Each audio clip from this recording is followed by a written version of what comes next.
Okay, come on, get this recording going. You guys can hear me all right, right? Yeah. Okay. I've been fucking with my settings lately. Yeah. Okay, we recording. What's up, my beautiful gangsters?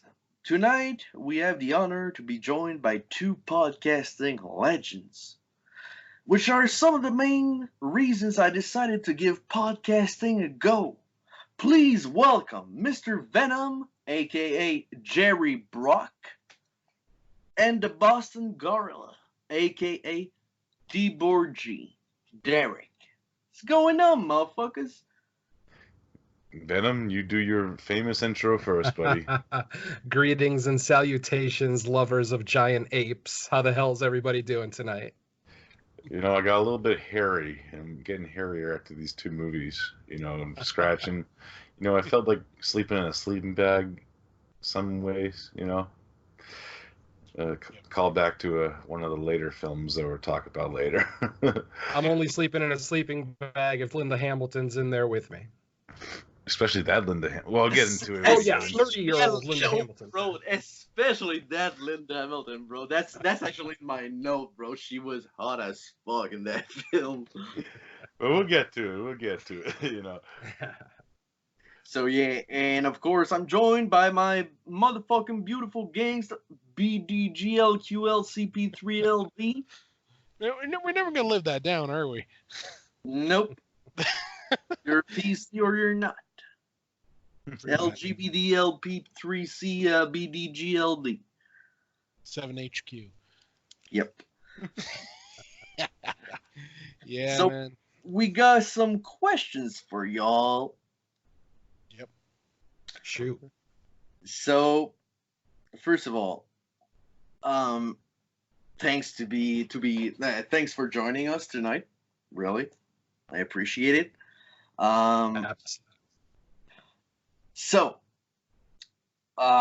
Jerry first. What's up? What got you into Kaiju? Ooh. I would have been probably 8 or 9 years old. I grew up in Connecticut, so I got, and back then, you know, for those who don't know, I'm, you know, a lot older than most of the people on this show right now. So growing up in the 70s, this was before basic cable, we used to get all the New York channels because we didn't have a whole lot of channels based out of Connecticut.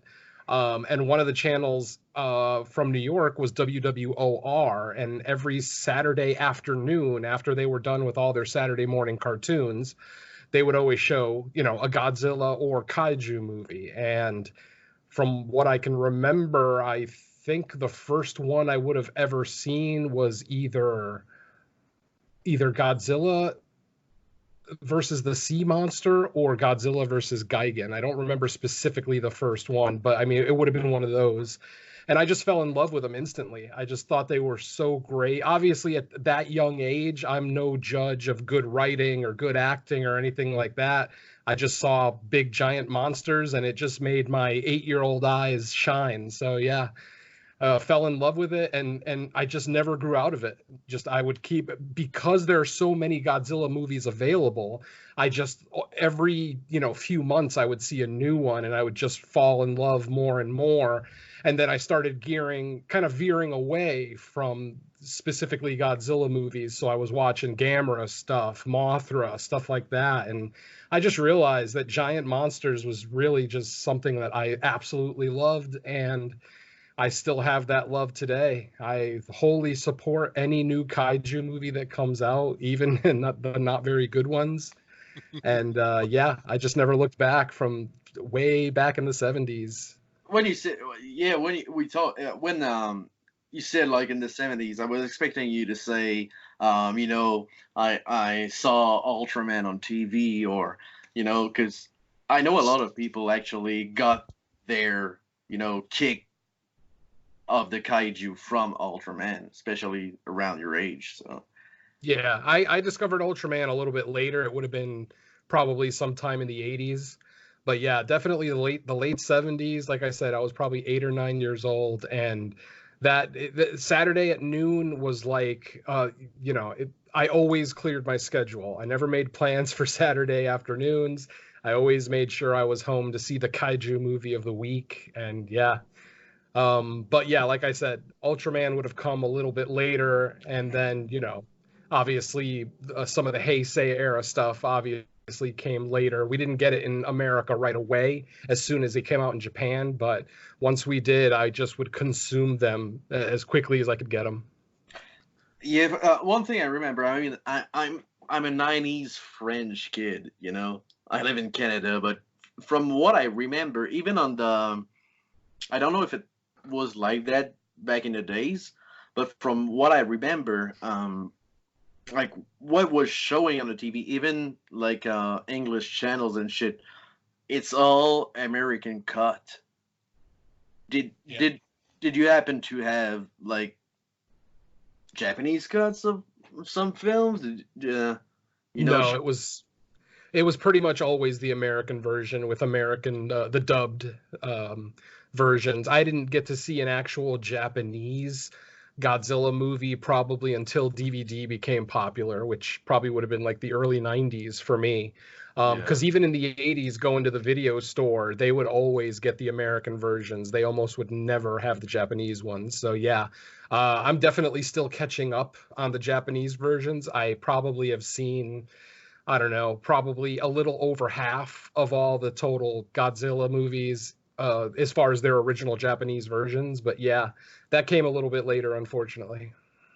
Yeah, I think, sorry, but I think it was more like when those classic media DVDs started coming out. That's when we kind of started to get like the Japanese versions of these films, like before, because they came with both versions of the cuts and stuff. And I think that was like a little bit like early 2000s maybe when those came out, and even some of the ones that came out don't even have like the original dubs that we saw on the VHSs. They have like the Hong Kong dubs of like the other ones, like where it kind of suck and kind of take you out of the movie because it feels like we talked on Sea Monster. It makes it sound like they're reading off a cue card instead of actually performing. It sounds a little bit more borener in those dubs. Yeah, which is kind of sad. Yeah, for me, y'all remember, I don't know if you remember that, but the first Godzilla flick, the first Kaiju flick I saw, plain and simple, was Godzilla King of the Monster. Like straight up, like the 2019 film. Just kidding. Like, first Godzilla flick I ever saw was Godzilla King of the Monster. And after that, after my father actually showed me that film, I bought, it's right there. It's do y'all remember those Godzilla like VHS with the Godzilla's stump of approval? Oh, I remember those, yeah. Yep. Yeah, and I bought Terror of Mechagodzilla, and that made it for me. That was my shit, bro. That was my fucking shit. That VHS, like I mean, it's not even, you can't watch that VHS nowadays. It's unwatchable. It's so used, and I mean, it's trash, but it's still my Godzilla stump of approval. Terror of Mechagodzilla VHS, bro. I'm all about that. What about, a good one. Huh? Sorry? I was just saying it's a good one. I like that one. Yeah, Terror. I prefer Godzilla versus Mechagodzilla, to be honest, but sure. It is what it is. It's the stump of approval, you know. So, what about you, Derek? Well, I think I'm trying to recollect it because I think I did tell the story before. I think going back to Underwater Kaiju episode 1, I think. But pretty much what happened with me when I just first discovered Kaiju films was there was this great channel that used to be great back in the day, and now it's shit, and it's known as American Movie Classics, aka AMC. Back in the day, AMC actually showed old American classic movies with no commercials, no cuts, unedited. And they used to have this great thing called Monster Fest where they used to show old school horror movies and monster movies. And one of the other movies I seen during this time period that always stuck with me was Dr. Terror's House of Horrors, which was fucking awesome. Great Amicus anthology film. Glad it got a Blu-ray finally because it was unavailable for the longest time. But also during that time period, I saw a little film known as War of the Gargantuans, which, yeah, that movie rocks with fucking Russ Tamblyn. Mm-hmm. He's a badass in that movie, getting some Asian poontang and shit, you know. Item Teen.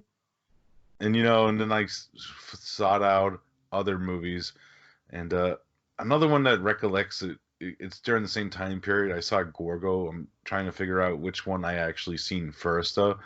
But then I saw a VHS that caught my eye, and it was actually Godzilla versus Mechagodzilla, which is pretty fucking rad. And James Cameron ripped it off for Terminator. You know, with the symbiotic robot underneath the suit. You know, good job, James Cameron. But you know, then you know that's fucking when I saw the original. Well, not the original. I didn't see that till years later. But you know, like the American cut of the original Godzilla with Raymond Burr, like I'm Mr. Steve Martin. Mr. Steve Martin.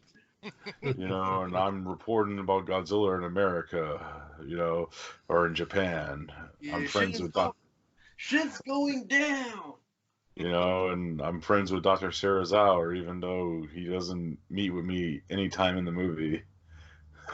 No, I still love that cut of the film, bro. I mean, it is what it is. I do too. But then after I saw the Japanese cut, I'm like, holy fuck, this is way darker than I ever imagined.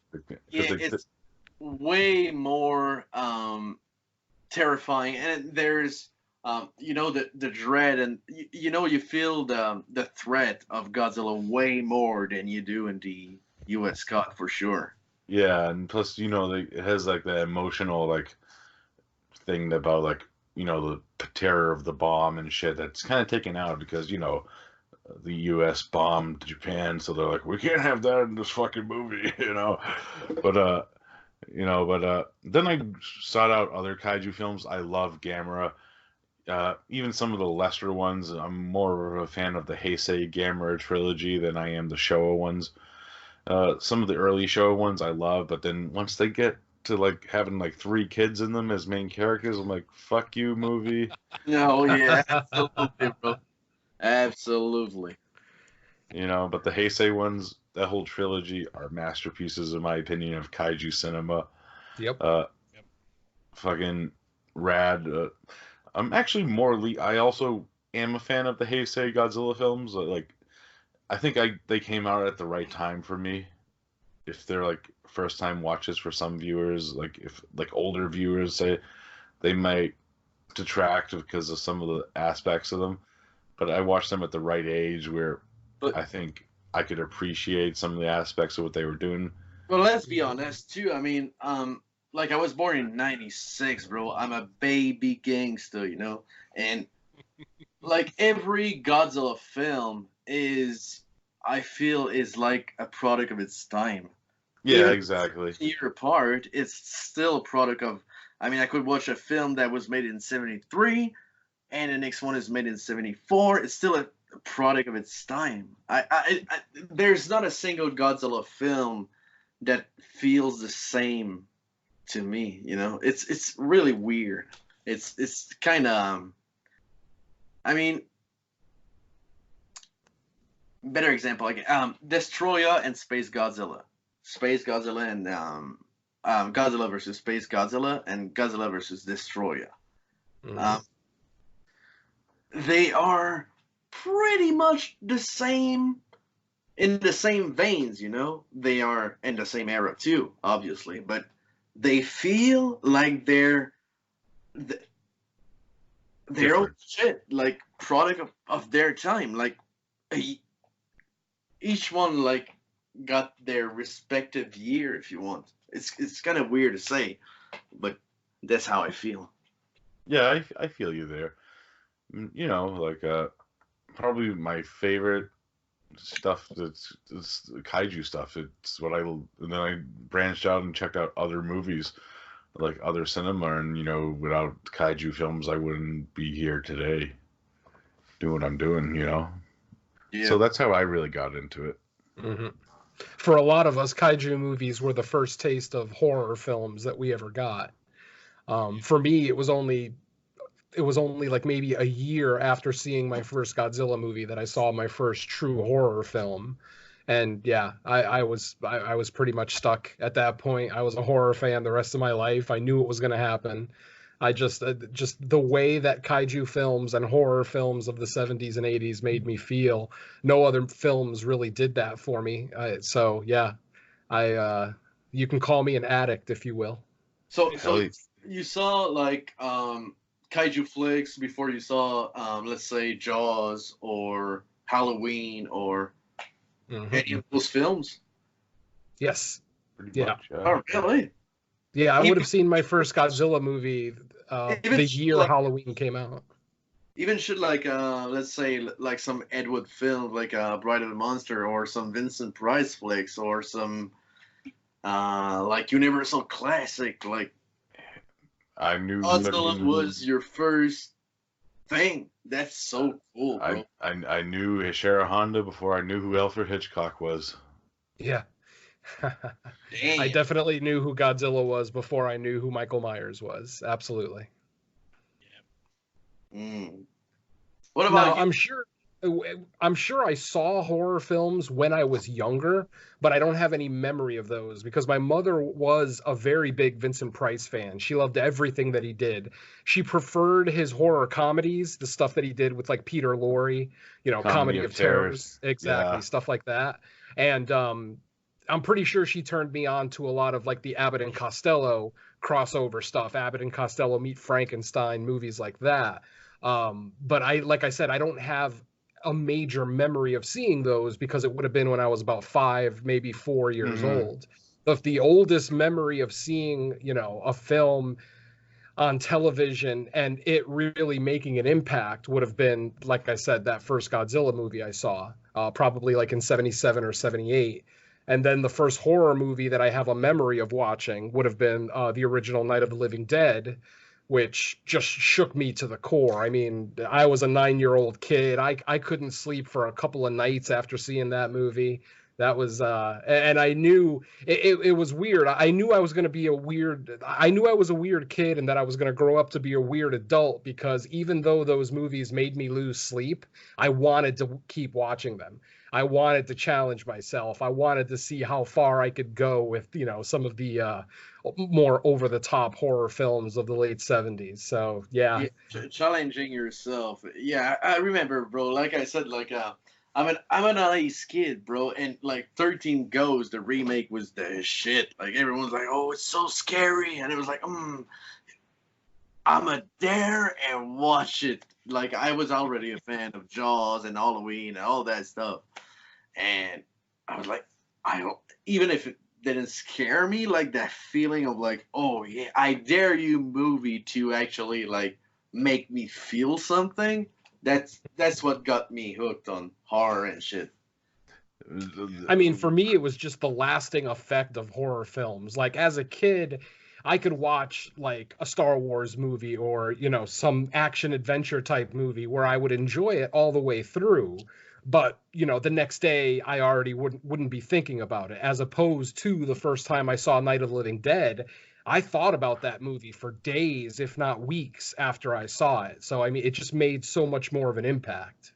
Yeah, man, I feel you there. Like, even like some of the early ones that I've seen, like Scarecrows, which it's a movie. Let's just get it out there. Scarecrows is a movie. It's pretty. It's not the worst thing ever. I know, it's a movie, but It's pretty. That's bad, when. though. No, I love Scarecrows. It's a low budget movie, but you know what it has going for it that I actually look for in a lot of the horror movies that I love is atmosphere. It has a great atmosphere to that film. with like the corn setting, you know, like the darkness of the night, and you know the scarecrows look pretty badass, and you know that's. I would like, say I prefer messengers to the scarecrow to scarecrow. Oh, I So don't know that's- about that. I don't know about that. Oh yeah, bro. But you know, it's whatever. But you know, like a movie that we're actually going to be talking about later on another show, Venom is Leviathan, which you know, like that got me into love some other like RoboCop's one of my favorite movies of all time, and Peter Weller's in Leviathan, and that movie is like the Thing in underwater. You know, it's pretty much what it is. And I actually seen that before I seen the Thing, and you know, so that made me love the Thing even more. Even though I still love Leviathan, the Thing's a classic, but I'm like, holy shit, because my mind like this is like fucking Leviathan, but fucking Antarctica, but it came out before, you know. There's something too with underwater horror films, bro. I mean, Hell yeah. both BDG are huge fans. Like I bought the Rift for him, Endless Descent. I love Y'all that. ever seen it? Oh yeah, the J.P. Simone film, man. Yeah. Guy directed pieces. Yep. Yeah.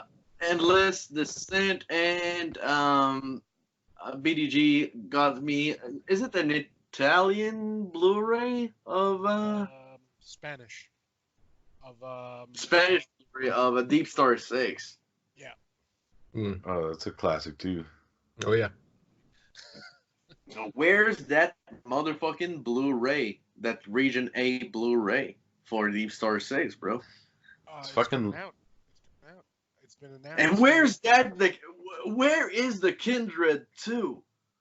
Well, I'll give the Where's Kindred. the Kindred, bro? The Kindred is coming out. Synapse as a company, they don't release something until they are 100% perfect with it. They're very time consuming with their transfers, which could be tedious for us fans.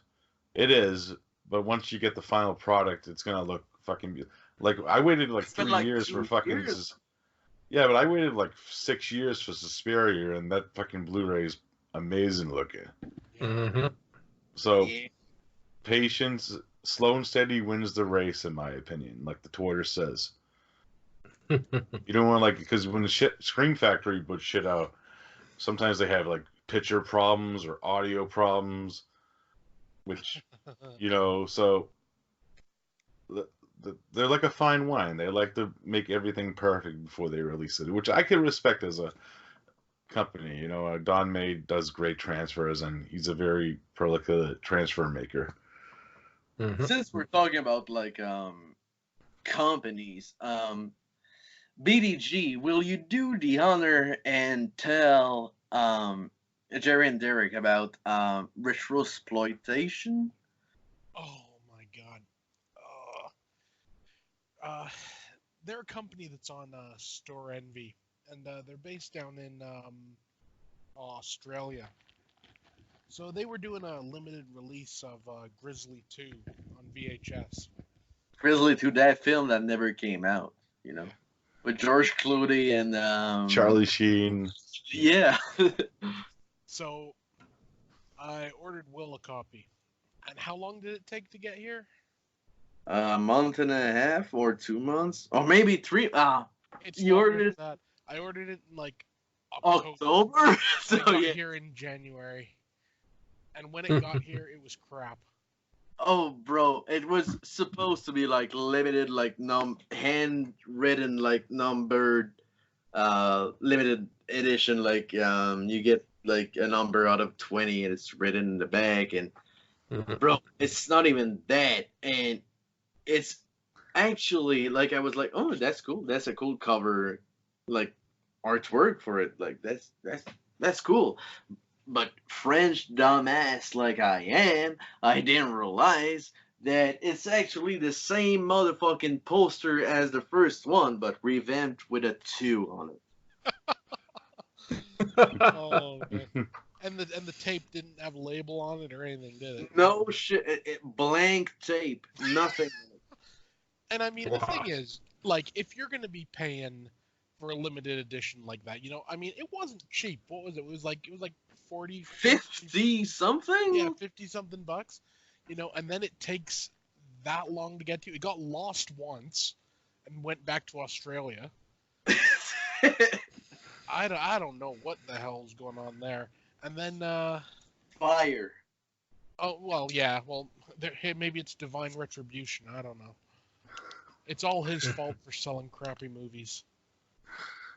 It's fucking Mad Dog Morgan. They were just fucking killing people over there. But Well, they have said everything over there is trying to kill you, so maybe this guy is too. You're so angry that you have like a hemorrhage. maybe the original VHS tape get ran over by the boar and boar. That would explain it. Well, yo, I Yeah. gotta say something though. BDG is the absolute motherfucking master, bro. Like, I'm a big fan of Grizzly 1. Like, for real. Like, when you talk Jaws ripoff all you want with me. I am all about Jaws ripoff, bro. And, like, I'm a big fan of Grizzly. And I was like, that film, like, Grizzly 2, and even Glenn didn't know, like, Glenn is BDG, obviously, that motherfucking BDGLQLD3PLD. And he was like, oh, there's a Grizzly 2? And I'm like, yeah, there is, but it's like lost. It's like an unfinished film. Like, it's nowhere to be found. He actually found the unaltered cut of it, like just rough what was shot. Like, and that's it. No fan edit, no Grizzly 1 thing inserted in it. Like, just plain what was shot for 2. Yeah. That was pretty damn funny. I mean, I just love the fact that they have some janky ass looking bear at one point. Just at one point in the movie, that's it. Just some The janky-ass concert. bear. Gotta love the soundtrack too, the concert, bro. That's some new age shit, bro. Yeah. A fucking concert in the middle of a nature Killer gone bear wild movie. I don't know what the hell they were thinking there. And it was like set in like Bangladesh or some weird fucking country too. I think that's Something why. like that. Yeah, from what I remember reading. It's an interesting little oddity to own, but It really is. I mean, it's it's not even fun. It's just bad. enjoyable, like in the background, Yep. Like, you look at it once in a while, and it's okay, if you will. Like, oh, here's Charlie Sheen. Like, he's doing something and nobody cares about. Like, I want Charlie Sheen to star in a remake of Manos: The Hands of Faith. That'd be I'd pay to fucking see it. amazing. With Nicolas Cage as the father character, that'd be fucking amazing. There we No, go. Nicolas Cage has to be Manos. Oh, that'd be fucking. And Charlie Sheen's like the father character. Yes, that would work out so much better. And hell, just throw in Gary Busey for the hell of it. No, Yeah, he Jake, played the Jake, girl. no, Jake Busey is fucking Turco. There you go. Nice. that would be awesome, bro. Yeah. Oh, So you got a question for the guest, my motherfucking BDGLQLP3DLD? Yes. It sort of continues from Will's question. That's just like, what's your favorite kaiju movie? You're single, you're on a desert island, you get to take one kaiju flick with you. What is it? Godzilla versus Destroyer. nice. Not even a question. Absolutely my favorite movie. One of the only Godzilla movies that almost brings a tear to my eye almost every time I watch it. Yeah, no question. Love that movie. Has some of the best writing in the franchise, at least of the Heisei era. I absolutely love the Godzilla design of that one. Yeah. I can't say enough good things about that movie. Love A burning Godzilla. it.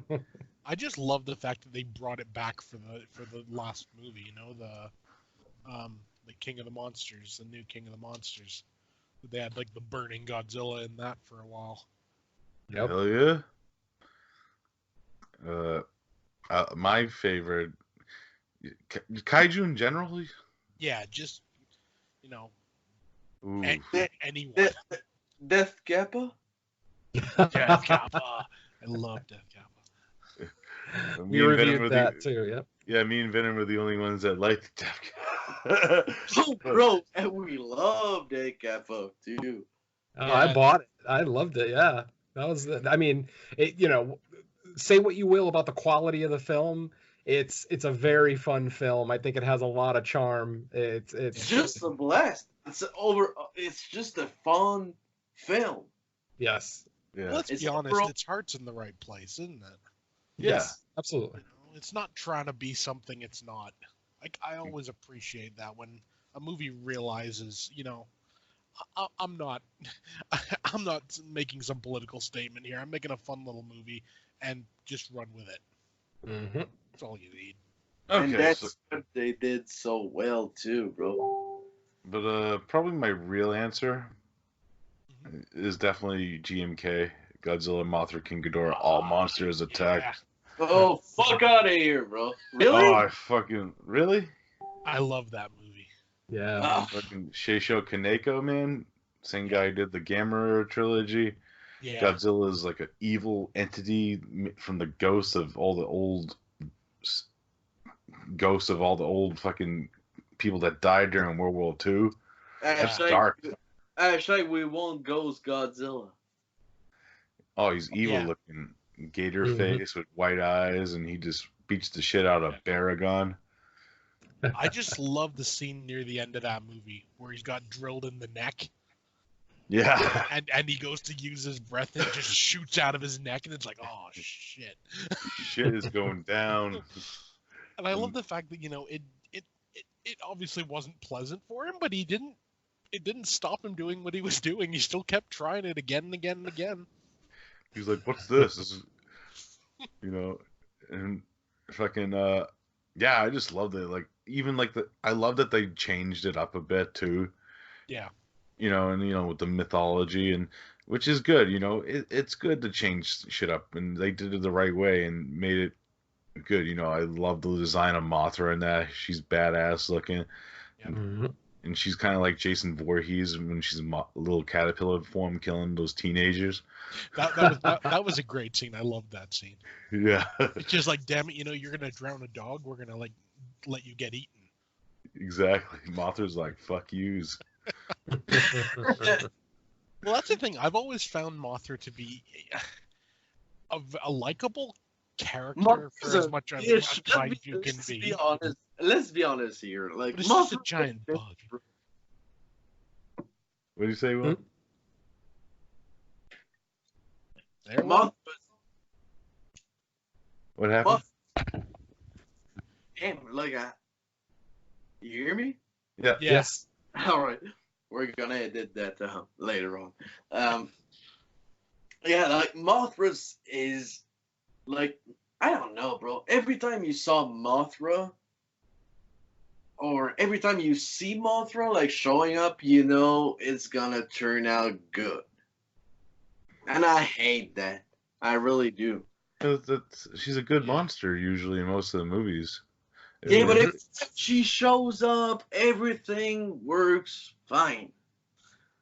I don't know, bro. It's kind of like Gagan and Mothra, bro. I can't Hey, stand. no dissing the guy again.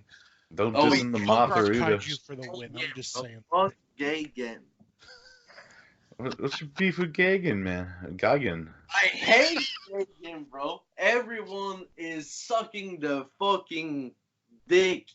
Like, Gagan, everyone's like, oh, Gagan, oh, he was so cool. He made Godzilla bleed so much. Like, he was the ultimate threat. Fuck out of here, bro. He's a cool design. He's just in a shit movie. He's a cool design, bro. Space Godzilla is a way more cool design than Gagan is. Space Salva? I don't know, man. Space Salva with his football soldier pads. Oh yeah, Space Salva way better than Gagan, bro. Yeah. You know, because you gotta love that scene like where he steals the kid and takes him away. You gotta wonder what's going on there, but Did you guys ever watch Monsters Island Buddies on YouTube? I haven't. No. It's like a TV. It's like they use action figures to play like characters and shit. And Space Godzilla plays like Space Godzilla in the show, but he's Godzilla's brother and he's a drug dealer and he gets Godzilla hooked on like diet pills and shit. Oh my god, that sounds awesome. And and fucking Godzilla goes on a bender. He fucked Mothra. Then he goes to rehab and his sponsor is Gamera. Oh, that's hilarious. Gets him back in shape and shit. Yeah. Oh, You gotta watch it.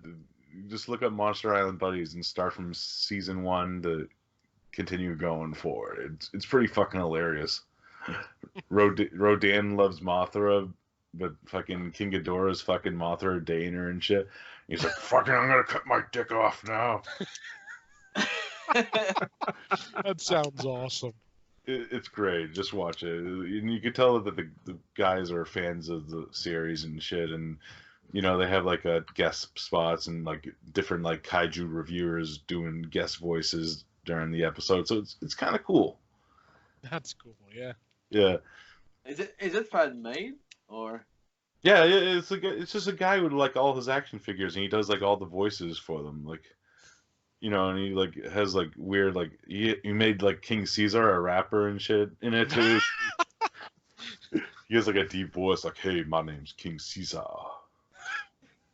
Man, that sounds awesome. It really does. I'm all about Space Godzilla, like I said, but when it comes to like the Ice Age series, the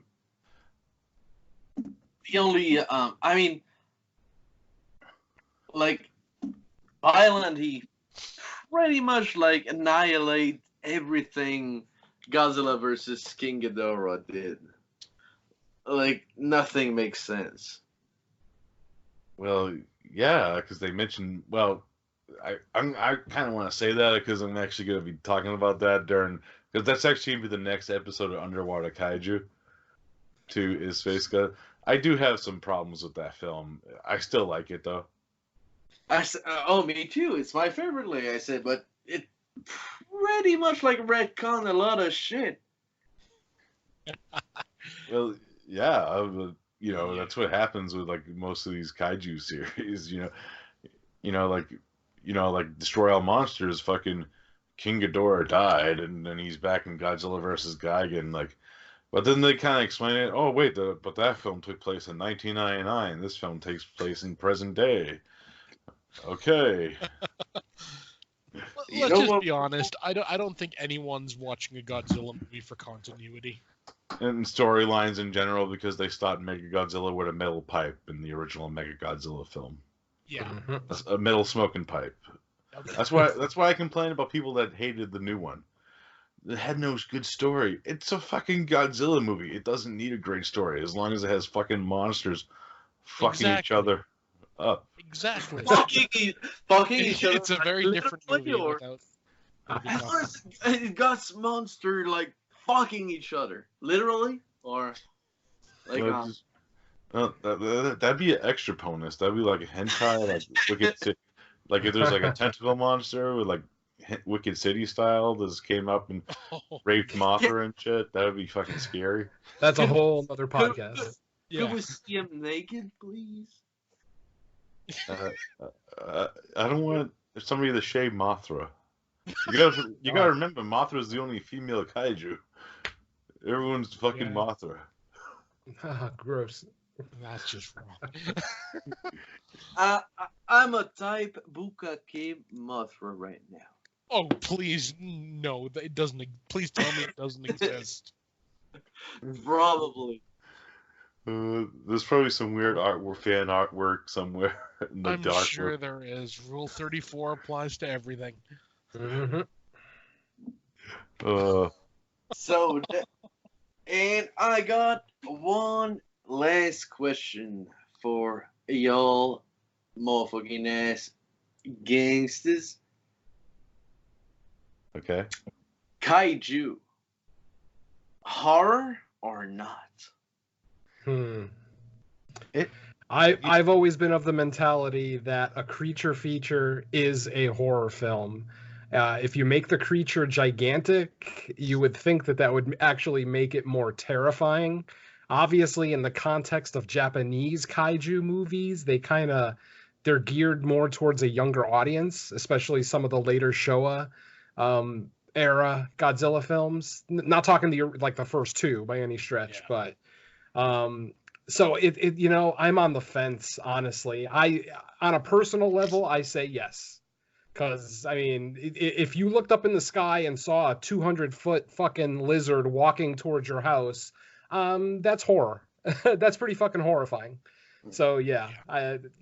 But if anybody says they're not horror, I would never get into an argument with them about it. It's really going to be up to the viewer. Yeah. With like any Tokusatsu film, that's like usually like the term that they use that lumps all these films together, where like the Ultraman and like the Godzillas, or like even like the other Japanese sci-fi / horror films, they're usually all lumped together in that category. Where some of the kaiju films are horror films, like the original Godzilla, straight horror. Oh yeah, absolutely, bro. I mean, I kind of see it like the original War of the World. Yeah. Yeah, exactly.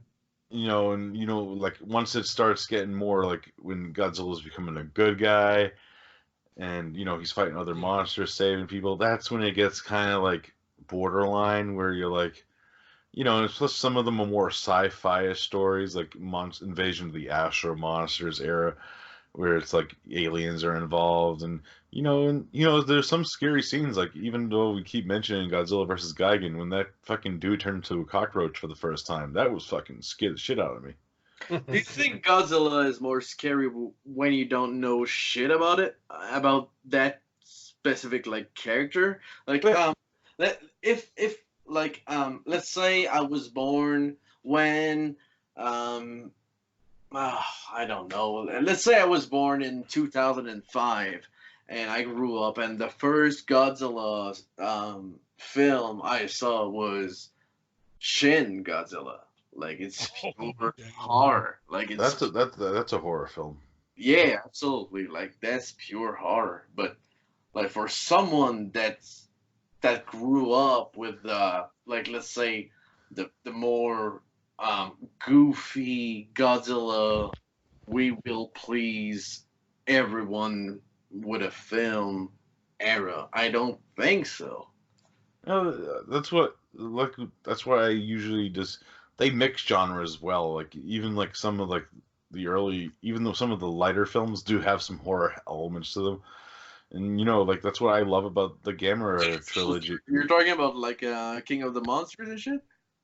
Well, in any kaiju film, a lot of them mix genres, like, and some of them mix horror elements into them. Like perfect example, the Gamera trilogy. They're kaiju films, but they have horror elements, like the Gauss are hunting and eating people, and shit in the first film, and Iris is raping and tentacle raping people in the third film, and it just shit happens, and it's kind of like Iris in the third film's like a life force vampire just sucking people dry. It's pretty rad in that aspect when you think about it. They mix genres well, and even like shit when you first see them, you're like, holy shit! Like perfect example. Another one is 1984, like the Return of Godzilla, when that fucking giant lice just comes out of nowhere and just attacks that dude. You're like, what the fuck? Well, Return of Godzilla is actually terrifying, I think. Yeah. It's all dependent on how the film's displayed too. If the music's dark and brooding, and the atmosphere of this film's doc is brooding too, and darker. That's usually the more horrific versions. But when you hear like fucking Son of Godzilla do do do do do do do, like the Flintstones fucking theme starts playing and shit. Kind of like Godzilla 97. Yeah, 97. We don't talk about that film.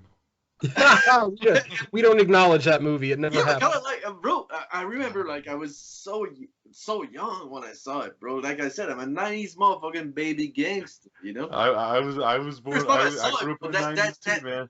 that scene when, you know, with the boat and the opening and shit, like that was terrifying to me. That's the best part of that movie. Then it all goes downhill after that. It is. Oh, But still, it worked great for a young ass motherfucker, I think. Then Matthew Broderick came on screen and fucking ruined my life. Yeah. Ferris Bueller. Yep.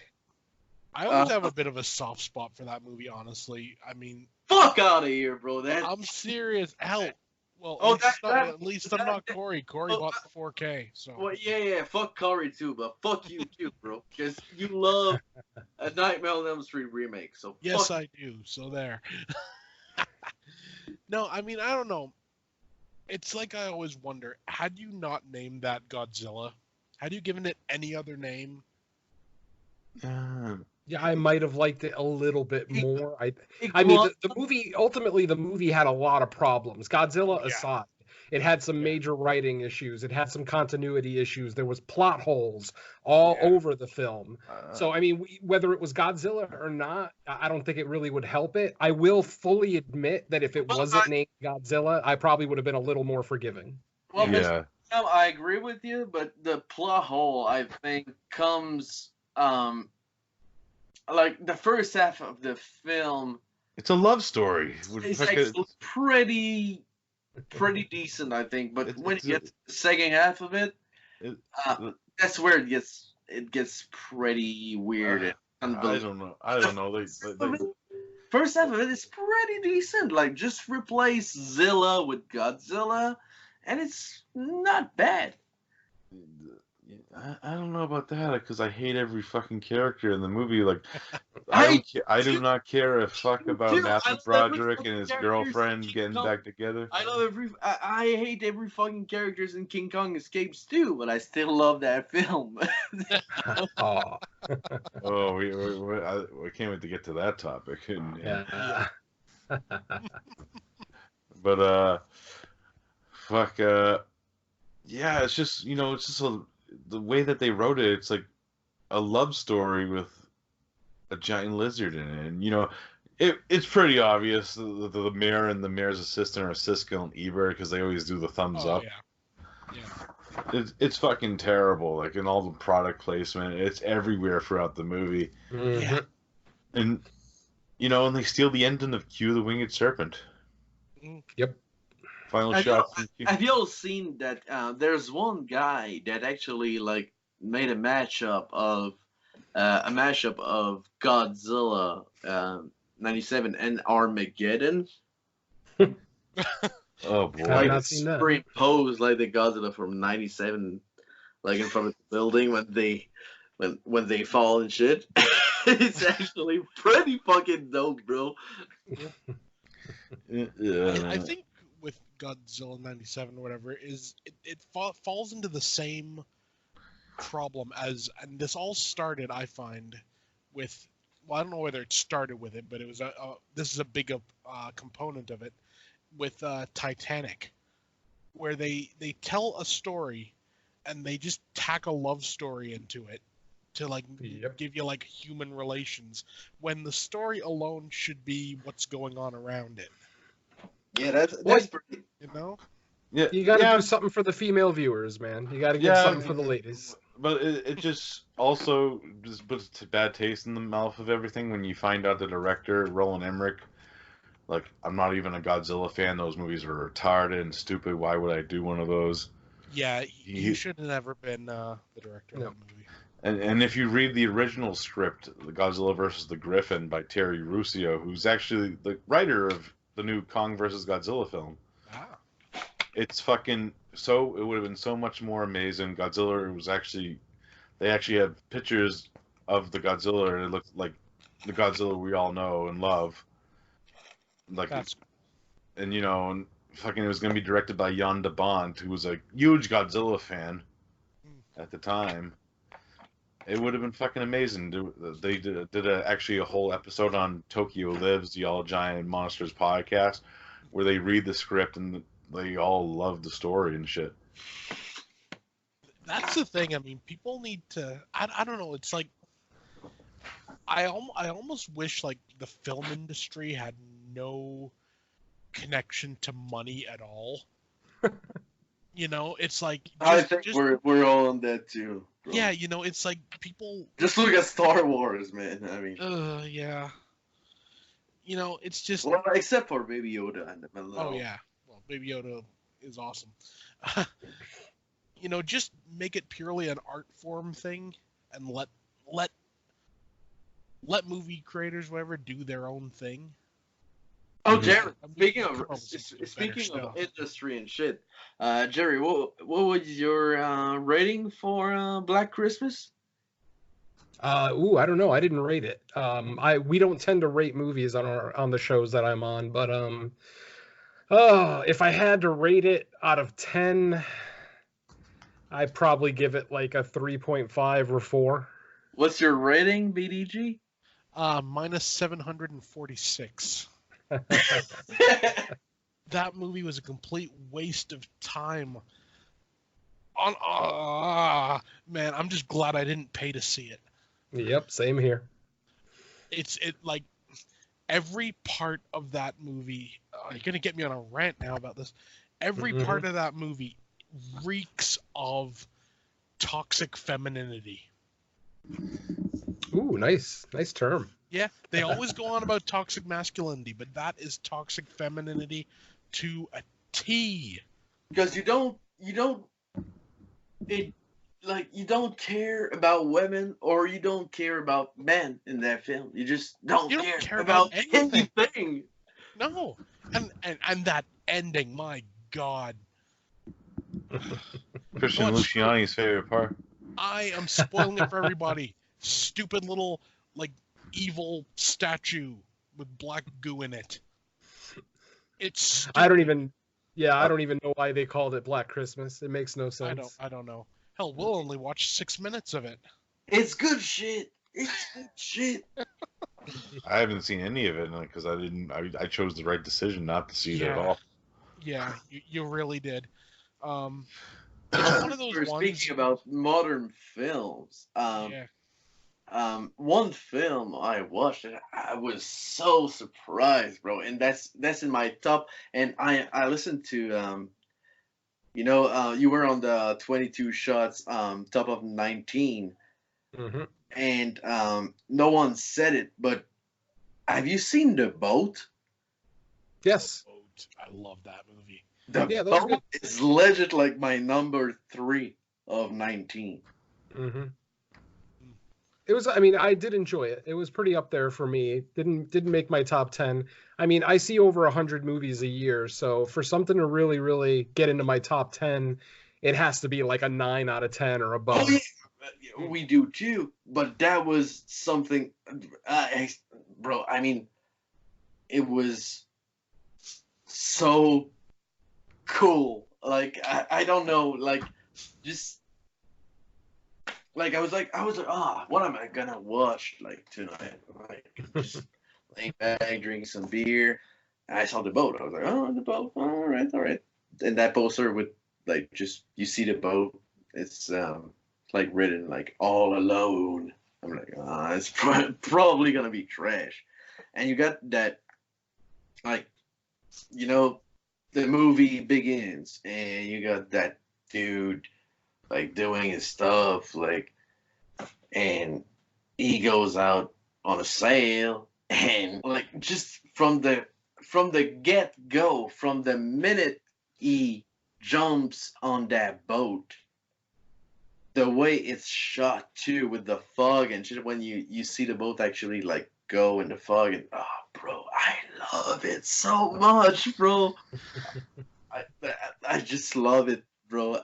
And there's some visceral fucking shit too, to that film, when he's reaching out and trying to get a hold of the cord, and he's cutting his hands up and shit, and someone knocks on the door and there's no one actually on the boat with him. Bro, I love that film so much. Yeah. Yeah. Anytime you can make a movie with only one character in it, even mildly compelling, it's definitely a triumph. Yeah, for sure. Hell yeah. Derek, you seen it? I actually missed that one. I have it rented. I just haven't watched it yet. Too many Definitely. too many podcasts to prep for. But Jerry, did you enjoy it or? Yes. No, absolutely. I enjoyed it. Like I said, it didn't make it on my top 10. It probably, I don't know, probably somewhere in my top like 25, I'd say, for the year. But I mean, I saw 104 2019 horror films last year, so. And I also have a very particular kind of taste too. I am one of those douchebags that likes art house horror. I mean, I'll admit it. I don't care. But I mean, I also love a good gore fest every now and then too. So I like to think that I have a fairly, eclectic level of taste with my horror films. Well, at least Annabelle Comes Home wasn't your first pick, That was pretty painful. Which one?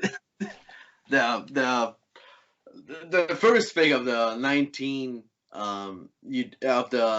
show you did with the 22 shots. The first one that like said his pick was Jeremy. It was like, my number 5. My number 10 is Annabelle Creation. Not Creation, because Creation is good. It's exactly. Zone. Well, what's funny is that since that 22 Shots episode, I've actually heard 2 other shows on the Horrorphilia Network where they have podcasters that have Annabelle Comes Home in their top 10. I mean, hey, I'm never going to give anybody shit for what they like. You like what you like, and that's cool. But yeah, when I hear a movie like that, because I didn't hate Annabelle Comes Home, but I just thought it was just middle of the road. Like, it offered nothing new. It just, I don't know, it did nothing for me. Generic shit, if you want. Pretty much. Yeah, not bad, I mean, not good. But I'm not, like, when it comes to Conjuring, like, I'm all about 1. I know a lot of people, like, really, really love 2. But I'm all about 1, bro. Like, Bathsheba is one mean bitch, bro. I mean... and it's a man. I am all about 1, bro. I love 1 so much. Did you know I mean, I'm a big fan of ghost stories and supernatural movies in general. So I actually love most of the Conjuring universe. I am fairly apologetic. What's that? Even La Llorona? I didn't hate it. I mean, I didn't like it, but I didn't hate it. I mean, It wasn't even the worst movie I saw that week, if I remember correctly. Yeah, but, I didn't hate La Llorona either. It's like middle of the road for me. Same thing with The Nun. I mean, I'm not going to say The Nun is a good movie, but there are certain things that The Nun did well. I thought it was very enjoyable for what it was. Like, plain, simple film, The Nun. It's The Nun. No, there's nothing more to it. It's The Nun. That's it. The Nun had a great aesthetic atmosphere to it, which helped bring it up. Yeah. Oh, yeah. Its atmosphere, its tone. In The Nun that really worked. And I remember when I saw it in the theater, I was just thinking it was really creepy. Just the part where they come back and, he's put the nun in the ice house or whatever, and they open the door and he's like, yeah, I didn't leave her like that. Mm-hmm. That one scene alone, that was just, that was awesome. That scene alone made that movie. Yeah, the guy directed The Hallow, the Irish folklore tale. Did you guys ever see that? I haven't seen it yet. I got the Blu-ray, but I haven't got around to watching it yet. That movie's fucking awesome. Oh, I love The Hallow. Absolutely. But you know what? I might get shit for that. But I'm all about, when it comes to, like, let's say, like, a Blumhouse kind of thing, like Insidious, The Conjuring, any, like, paranormal, like, main franchises. Bro, I'm all about Sinister 1. Sure. I like Sinister. Sinister 1, I got it. I got that like Bagul logo tattooed on me, bro. That movie, like Sinister One, is so. I think it's kind of weird to say because I know it got some flaws, Mm. but it's like everything works for it. Like the way it's handled, the score for it is so well placed too. I think when you Mhm. get those when they play these old tapes and there's like just a hunting soundtrack before like behind it, Mhm. like just Mm. stuck on repeat, like it's a sample but just stuck on repeat. It's so cool. I think I'm a big fan of Sinister, not two, but Sinister One. I love I Sinister. don't think anyone's a fan of Sinister 2, let's be honest. Like, there's a reason the series kind of died after that. That's true. It was supposed to be a trilogy. Yeah. Yeah. I just think what they need to do is, like, I don't know, combine that with, like, some other series and just Insidious. continue. Like a Yeah, crossover. exactly. Stick it with Insidious, it'd be fine. But Fucking red-faced Insidious demon pretty versus the ghoul. trash. That would be. Insidious pretty trash, though. I mean, I, bro, I enjoy most of the like- films for the most part.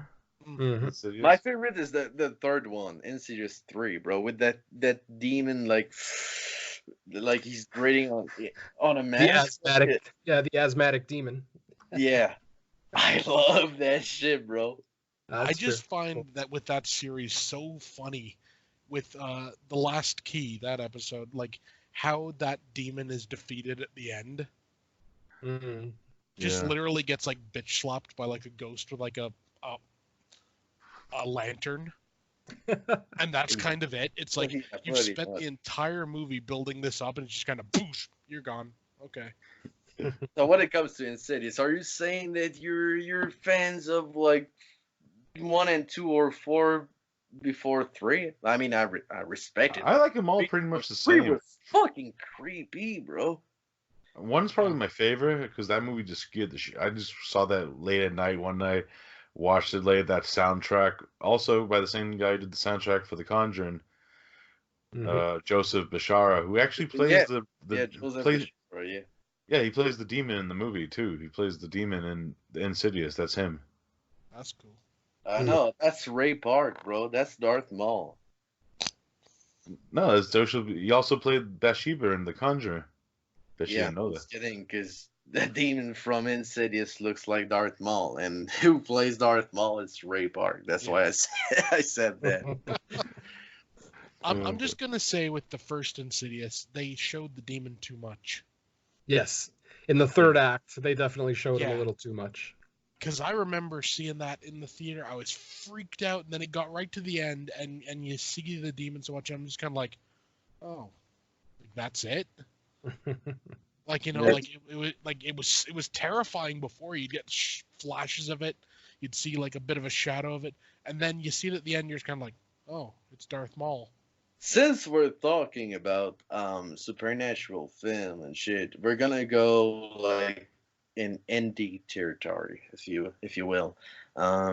Has any one of y'all seen? I know BDG has, but Yeah. the Fear footage. I have not. I don't think so, no. Scariest movie of the past decade. When it Hands comes down. to found footage, especially indie, bro, that's crazy. I'll check it out. Oh man. And it's pretty cheap too. When you order it from, I don't know if you watched the latest like video Moods did, like Yeah. with Soul and shit, and like I bought one for him, and it comes like in a little like evidence Bag, yeah. We got a note too that kind of play on the narrative of the film, and it's so damn, bro. I'm gonna say it like that, you know, like plain and simple. If I had like $100 and someone said to me, you want to do a film, I wish that was the end result. It's so good. It's so enjoyable for what it is, bro. It's really fucking fun. If I had $100, I would make Splatter Beach. That's just me, though. Yeah, but if you want some gore, if you want some crazy ass shit going on, like guts flying all over, like you could do it, bro. But it's so like, especially like, can you give a synopsis, bro? Or am I do it? No problem. Yeah, I'll do it. Essentially, the cops get a call, and they say, like, there's like this house, and it's not supposed to be there. So, it'd been torn down like years before, and all of a sudden it's back. So this cop goes, and he goes into the house, he's looking around, and he finds like a tape that says the fear footage on it, which is that's kind of stupid, but we'll get into that some other time. And he puts in, essentially it's like 4 short stories. It's like an anthology film, just of like creepy shit that's going on. And in the meantime, he watches this, and then he's looking around this house, and yeah, it's just, ugh. It's one of those things. I've seen it about 4 times, and it still scares me. And I'm like, I'm nearly 40 years old. I don't get scared from movies anymore. But that movie, it makes me jump. It makes me like, ugh, when I'm watching it. And not from jump scares, just the dread of, because it's from the point of view or of a body camera of a policeman, So every time POV, around, So every time he turns around, like you don't know what you're gonna see, and then sometimes you see something that's just kind of like you don't like for them like warning, spoiler, you don't see shit for the most of it, but bro, every time, well, you'll see. It's so effective, and it's like what $20 when you order it from it's like $20-$25, and it's like a handmade Blu-ray. Good stuff. Looks like we're getting a sequel this year. Yeah, and I'm damn well looking forward to that. Curse of the Tape, I think. Yeah. Dope. I've been meaning to grab it. It's just been kind of slowing down. The problem with it is it has such a generic title, and it has such a generic cover. Like if you saw that in like a Walmart or something, you wouldn't give it a second, the second first time you glance. told me about it, I was like, the fear footage. What the fuck is that, bro? Like it. Yeah. I was like Phase 4 film, or. Then I sent you the trailer though, and that changed everything, didn't it? Yeah, absolutely. Yeah. Oh, you absolutely need to see that film. It's so good. It's really fucking great. Yeah, I'll check it out. It's nice and short too. Yeah. Real what good. I like. Nice. Derek likes them short. I do. There we go. Midget porn for life. Yeah.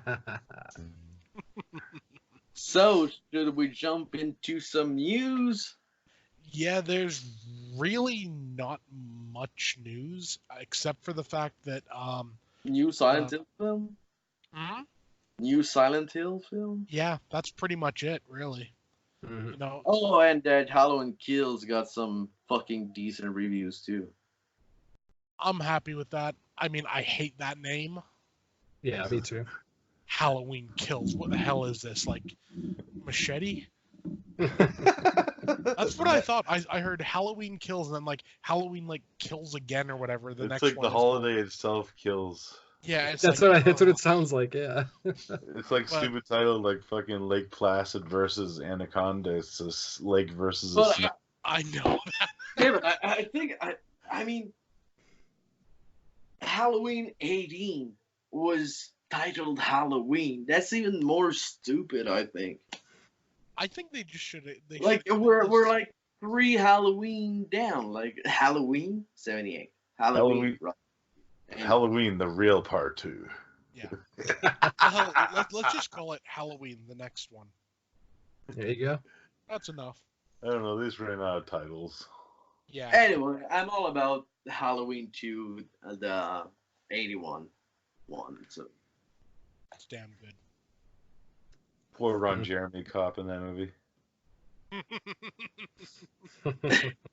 Oh man. Yeah, but that's pretty much it. New Silent Hill movie from Christoph Gans. So it's Has he kind done of any- cool. Has he done anything since the last Silent Hill movie? I don't think so. He did Silent Hill. I think he did like a couple of like low artsy budget things. release. Because his first Yeah. movie was fucking awesome, Brotherhood of the Wolf. Yeah. He did Brotherhood of the Wolf, Silent Hill. I think he did a few other little like Well, weren't they? I don't even want to say art house films, but you know, I think he did some shorts too, right? I think so. Yeah. I dig the fact he's gonna if he wants to do another Silent Hill movie because Can't I be as bad don't- as the part 2. I know part 2.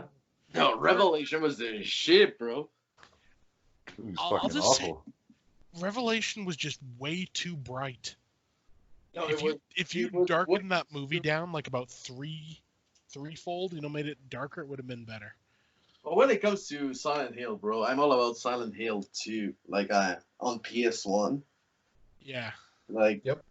I'm not even a fan of the film, bro. But like, Silent Hill 2, like running from those 2 or 3 pyramid heads, bro. By the end, that was My problem with the first Silent Hill is it's just a little tad too long. If they cut a few scenes out of it, Yeah. you know, I like the atmosphere of it though. I like the visual style of it, and you know, Yeah. some of the cast is good. I like Alice Creed. Who, shout out to Gretel and Hansel, she's in it. Yeah. Mhm. Yeah, fucking Lauren Holly and Oh, you how know, was it though? That was part of our question. How was? You seen it too, Derek? I know Jerry saw it. what is Silent Hill? No, Gretel. and- Gretel and Hansel. No, but I was actually gonna go, but what ended up happening was I forgot I had to watch a few other movies for another show that I'm prepping for, podcasting as usual. So I had to, but I'll probably end up going seeing it next week sometime. Mhm. That's cool. Yeah, I got Christoph Gans' filmography up here. He did H.P. Lovecraft's Necronomicon back in '93. Oh yeah, the anthology film. I forgot he directed That that was made segment. for TV though, right? No, it was an Uh, anthology. yeah. Brian Usna. Yeah, it was direct to video. Yeah, he did Crying Freeman with Mark Dacascos. Ryan Freeman. That movie's fucking Yeah. awesome. Sounds Mm. familiar. Brotherhood of the Wolf, Saint Ange, A-N-G-E, whatever. He's a producer on that. Silent Hill, Beauty and the Beast, and Corto Maltese. Oh, he did that French Beauty and the Beast film. That's right, with That's- fucking yeah. Vincent Cassel. Wait, Yeah. was Mhm. co-producer on that though? He was producer on Saint Ange. Angus. Was he A-N-G-E, I co-producer? don't. Ang. Yeah, just Ang. Yeah. Mhm. I haven't seen that one. I don't know. No. Oh, I gotta thank you, Derek, too, because if it was not for you, I couldn't post on the 22 page. So thank you. Fuck you, Derek. Keep that on the download, bro. You know, Fuck you, Jeremy.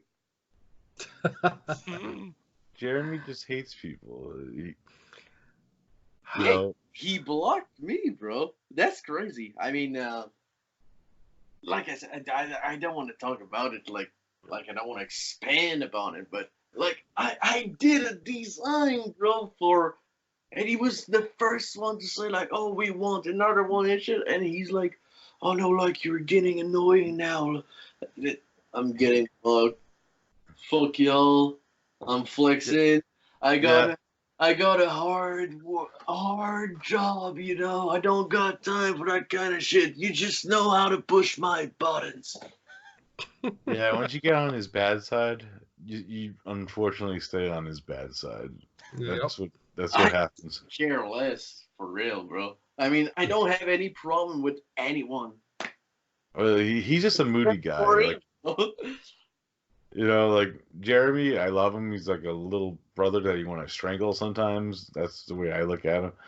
But yeah, he can be an asshole sometimes. It's just the way he is. He's a very like cornered guy.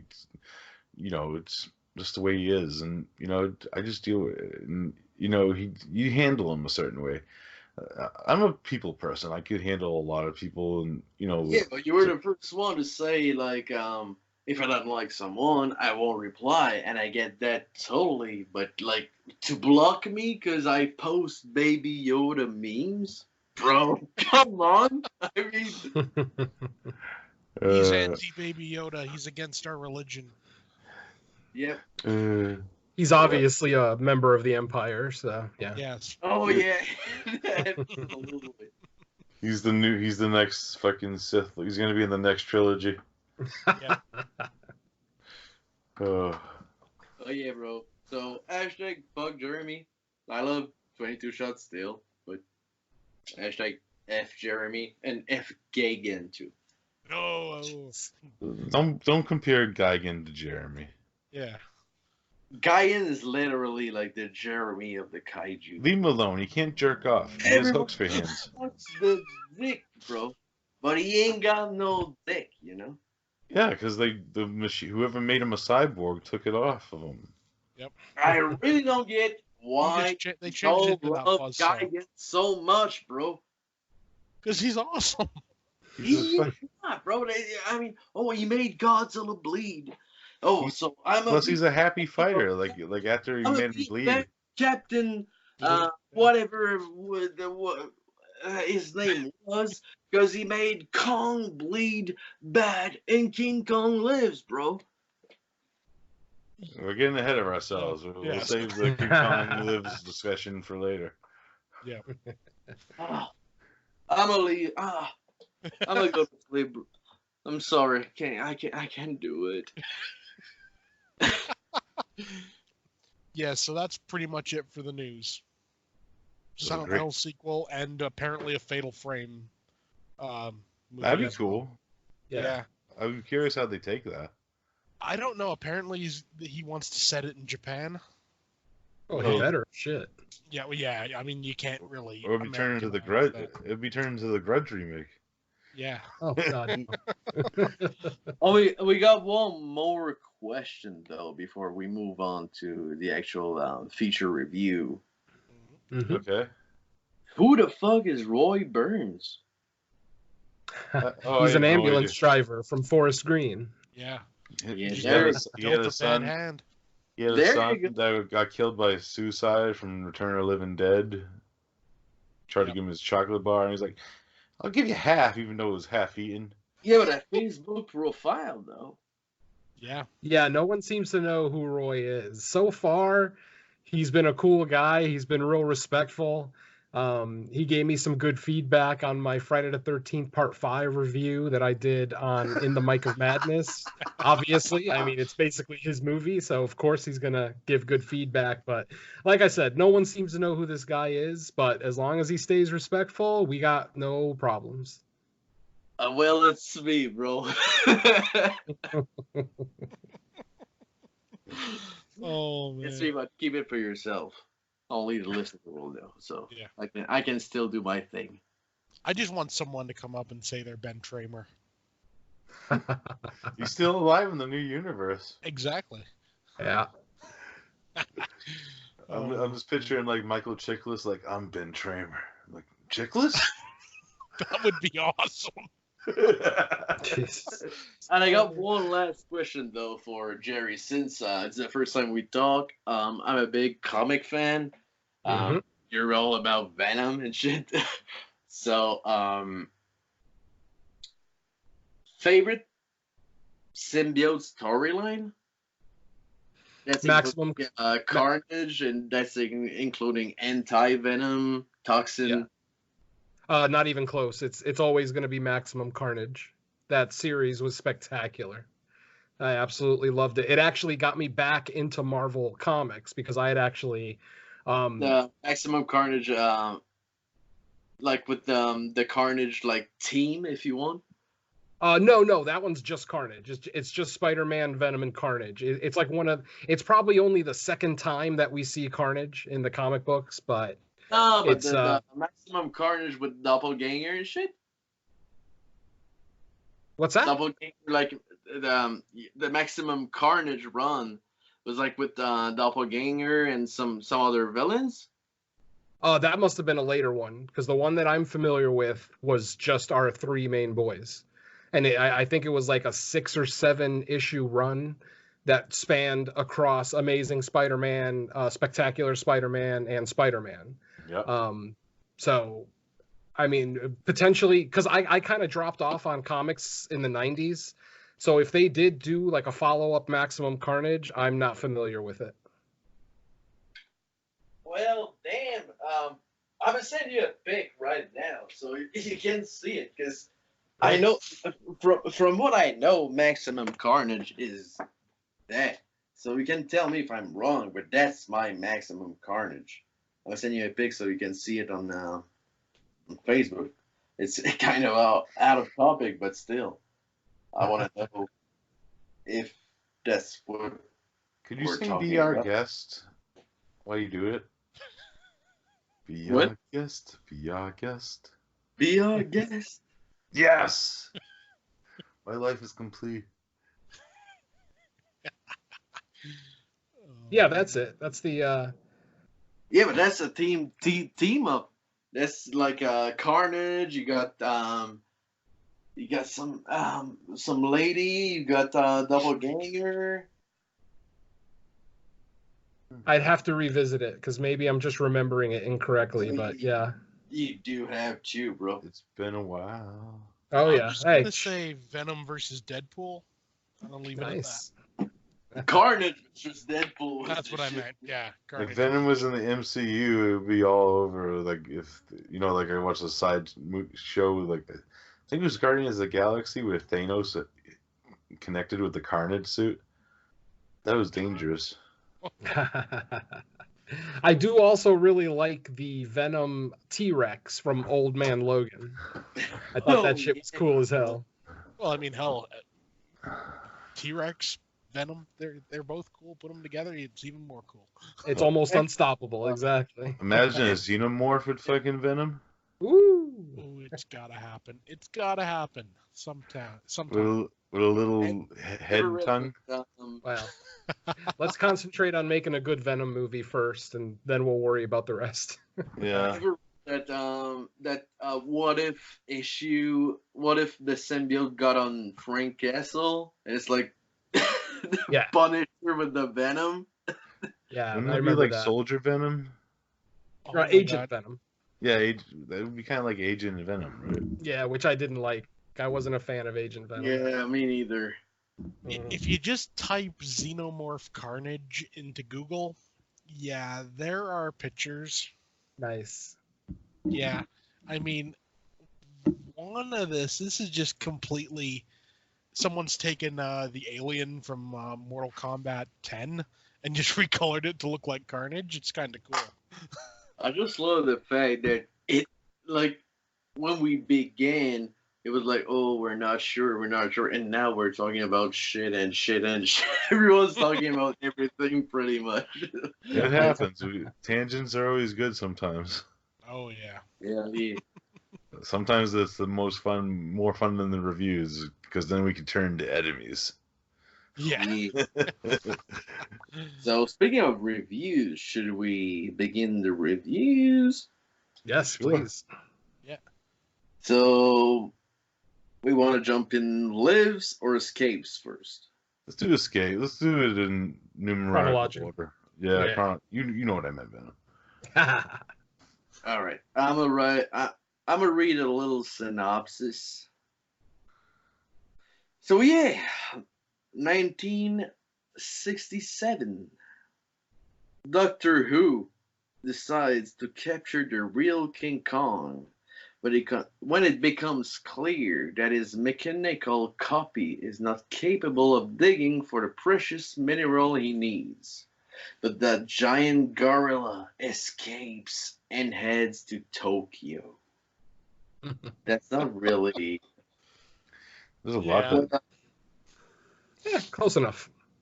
Yeah. Well, I'll Google. I think. this is like a James Bond movie with a giant gorilla in it. It really is a James Bond Yeah. movie. I wrote that multiple times that Madame Piranha It's comes character off. driven as fuck too. I mean, Yep. Yeah, that's the main Asian chick that works for the other country that employs Doctor Who. Yeah. Yeah. Yeah, Madame Piranha. Yeah. Or they call her Madame X in the movie, but in the Japanese version, she's Madame Piranha. You And know who I that just is? like that name better. You know who that- real? Madame yeah. Piranha? Yep. Yeah, you know who that is, right, Venom? It's Mie Homa, isn't it? Yeah, she was Mie actually Hama. she's a Bond girl. Yeah, exactly. She, like the year after she was Though Yeah, she was What is in it? Only Live Twice. exactly, yeah. it's not Connery era, yeah. But I mean, even in this movie, she definitely in the first half of the movie comes off like a Bond villain girl, like Grace Jones or whatever. But Doctor Who's so badass. You could tell he's like a bad guy just from his cape. exactly. It's still so. I mean, well, let's put it this way. Could like let's ground that film in reality. Would you actually take this guy like seriously? Well, no. Anybody with a gun, I'm not gonna fuck with. Exactly, and the thing with him is like, I love his determination that he thinks like this Robocon's gonna work, even though it like breaks down like 3 times during the movie. Kind of worked by the end, though. And I love, what's great, because if you didn't know this is actually a co-production with America. This film is co-produced by Rankin Bass. Exactly. The guys who did like Rudolph the Red-Nosed Reindeer, which kind of makes sense when you hear a certain dub voice in the movie. Oh, you caught it too. Very nice. Yeah. Is it the lady, the girl? No. Well, the Doctor Who's it's- Who's actually voiced by Paul Frees. Oh, really? Yeah, and Yep. he is the Burgermeister Meisterburger in Santa Claus is Coming to Town. Yeah, bro. No, It's I part of the noticed it, bro. oh yeah, it's part of the reason I actually really enjoy this movie, because every time Doctor Who speaks, all I hear is the Burgermeister, and it just brings a smile to my face because I absolutely love Santa You're Claus is Coming to waiting on Town. that spin-off film, right? Yeah. Fucking yeah, but I'm pretty sure the girl was voiced by Rudolph, unfortunately. But and it's pretty sad in that aspect. Sorry, Man, I was looking at some pictures of Mie Hama from her modeling days. Holy crap. That yeah. woman was gorgeous. Jeez. Not as Hamilton in King Kong Lives, bro. She I was don't know. hot as fuck, bro. I don't know. I like my girls a little exotic. I like my girls tiny and all about some giant butterflies, Exactly. I'll take some Cosmos. Nice. At least I'd have Mothra on my side. There you go. And you always got somebody to sing for you. Exactly. True that. But So escapes. That's the like I said earlier, we rank film and one of the point is like rewatchability. Mm-hmm. I find myself watching King Kong Escapes more than maybe let's put it this way. It's actually one of my favorite kaiju film, for real. No, hey, that's valid. I mean, I personally think this is a great movie. It's got some decent human drama. It's got an easy storyline to follow because sometimes kaiju movies, when it comes to the human element, will sometimes get a little convoluted, especially a little bit later on with stuff like Final Wars and stuff. But it's still convoluted too. I mean, I don't think it is. I mean, not nearly as much. I thought it was very easy to follow. One protagonist, one antagonist, and I'm also a fan, and I could be biased here too because I'm also a fan of the Reason brothers. Rhodes Reason, who plays Carl Nelson in this one, the submarine captain. Yeah, his brother. Him and his twin brother are actually they act in a lot of like sci-fi movies from the 50s and 60s. In fact, his brother Rex stars in This Island Earth, which is the movie that Mystery Science Theater riffs in Mystery Science Theater the movie, which actually played theatrically out here. Like late 50s, right? Which one? This Island Earth, I believe, was 1960 or 61, something like that. Yeah, late 50s or early 60s. Yeah, early 60s. Oh, let me look it up though.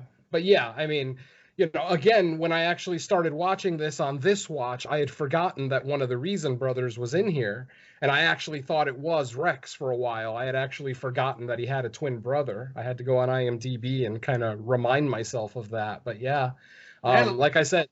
Since it kind of like the Saska sisters in the Vomit Gore trilogy, same kind of shit. They can actually be told apart though. Like, I mean, when they stand next to each other, I can tell which one's Jen and which one's Sylvia. Yeah, I was just kidding because the Vomit Gore trilogy is pure trash, vomit shit trash. Yeah, I just find it funny that if you even bring it up on on their Facebook or anything, they'll rip you to shreds and they'll ban you in a second. Yeah, they really aren't happy to have been a part of that movie. Would you? That's true. It's not exactly. Yes. The fact of the matter is, you were in it. Bro, it's like they did with Rabbit. I would, bro. But yeah, I like the cast of this movie. We got Akira Takarada, who's a Toho legend at the time. He's like the Asian officer in the film too. Mm-hmm. I always liked him. He pops up in a lot of these films. Linda Miller, who plays Susan in the film. I believe her name's Susan. Yeah, Miss Watson. Yeah. I actually feel kind of bad for her because she has been dubbed over in this film, unfortunately. The reason why, because I actually listened to an interview with her through the Kaiju Transmission podcast. They did a full-length interview with her because she wasn't a SAG member yet, so she couldn't dub her own voice. Oh, terrible. Not really? Yeah. I mean, it wasn't a very good dub. I gotta say that. Yeah, most of the dub kind of sucks. That's one thing we were saying, me and BDG. Dub wise, it's pretty awful. Well, it's campy, It's a campy. It goes with the style of the movie too. Some of the voices do kind of especially her voice is probably the worst voice in the film, unfortunately. Yeah.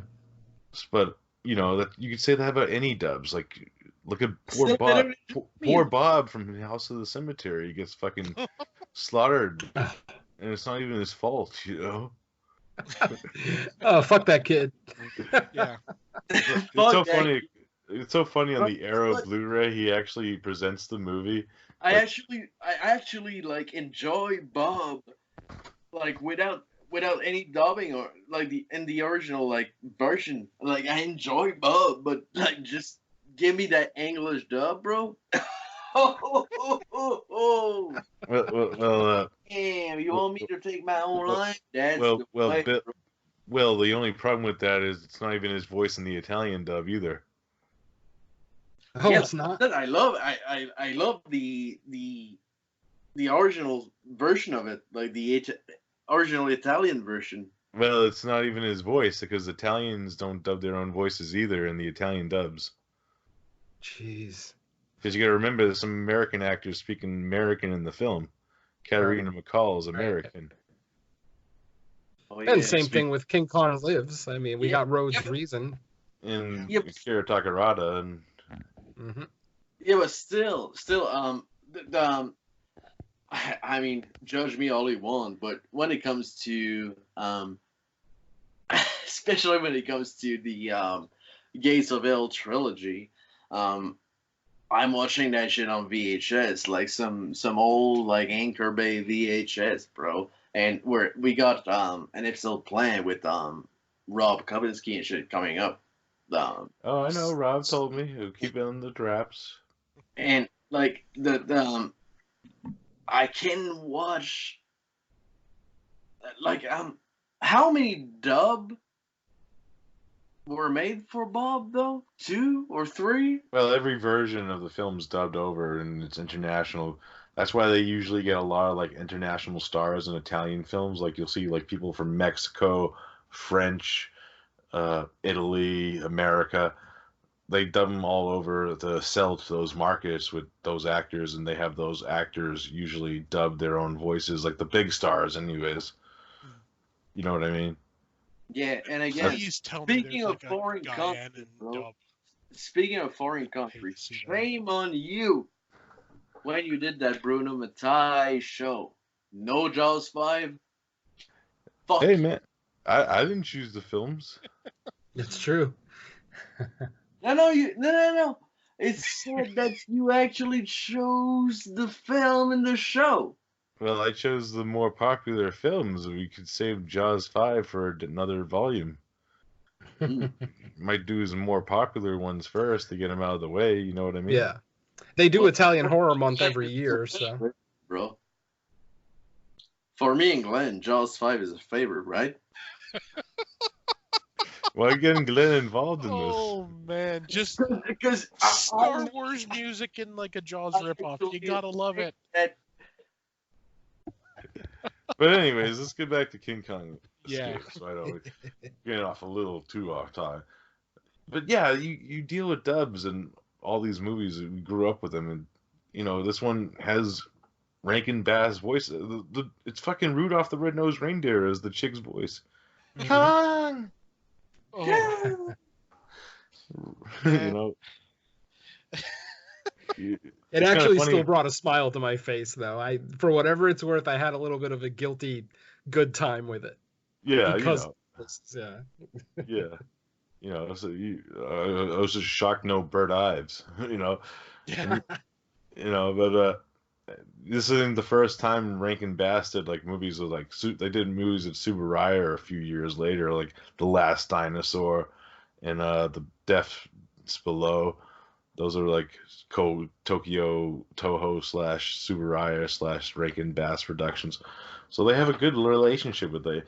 And plus this is also since is also since they had like the cartoon show beforehand that they did. This is a retelling of kind of like the cartoon show in a way. It was based on it, right?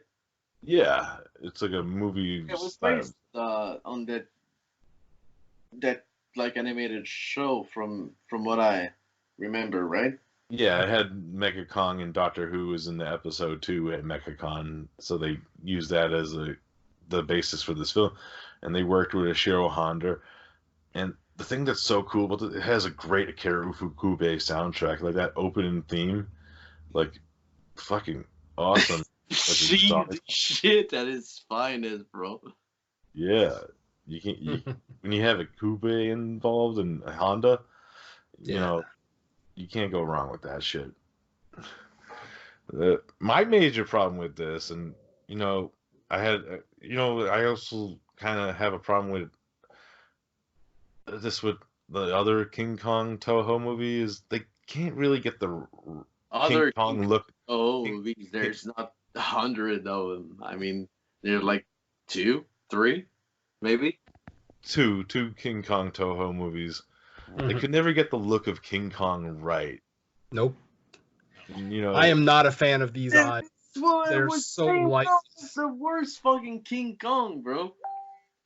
that's only the only downside of it is the King. I like the Mecha Kong suit, kinda. It's kind of weird. Well, it's a robot. How hard is it? Where all the budgets went. But I kind of like the performance of the King Kong a little better in this one because it is Hiro Nakajima as Kong. You know, I like the movements better. It's more gorilla-like. I'll give him that much. I couldn't care less about the gorilla-like attitude, bro. Like, I love that gorilla Kong. I love that Kong from Godzilla versus King Kong, you know? I expect that, but I don't get The Ving Rhames Kong? He looks like Ving Rhames.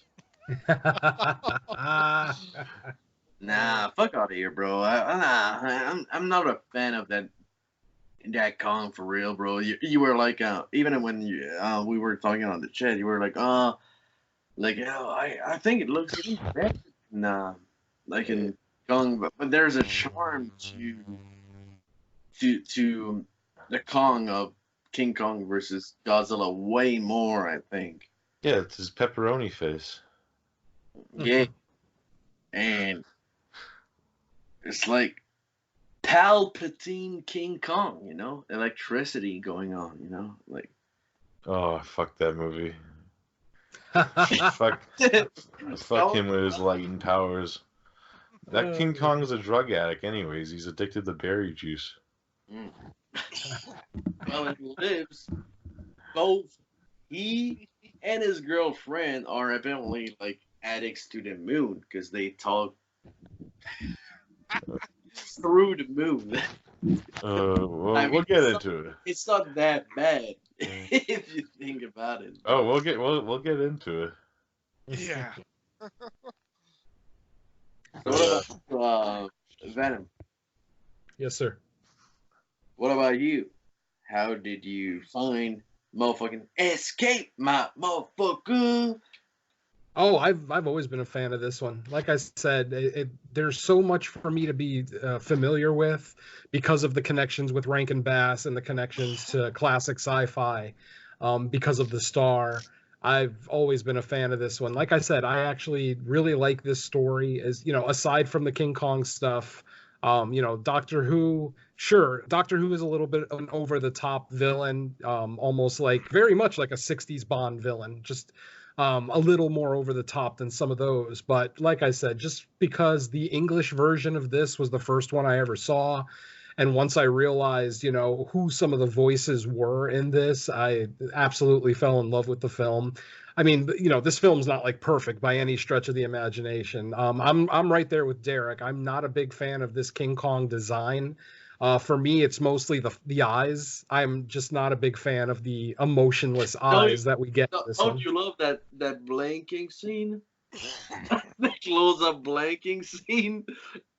Oh, yeah. You know that scene I'm talking about, right? Yeah, the lights. Oh, that's awful, bro. A little bit, yeah. But I mean, it makes up for it in the third act. I think this is actually a really good kaiju fight before they start climbing the tower. The fight on the ground I thought was pretty impressive considering it's a giant gorilla fighting a robot. It was still mildly compelling.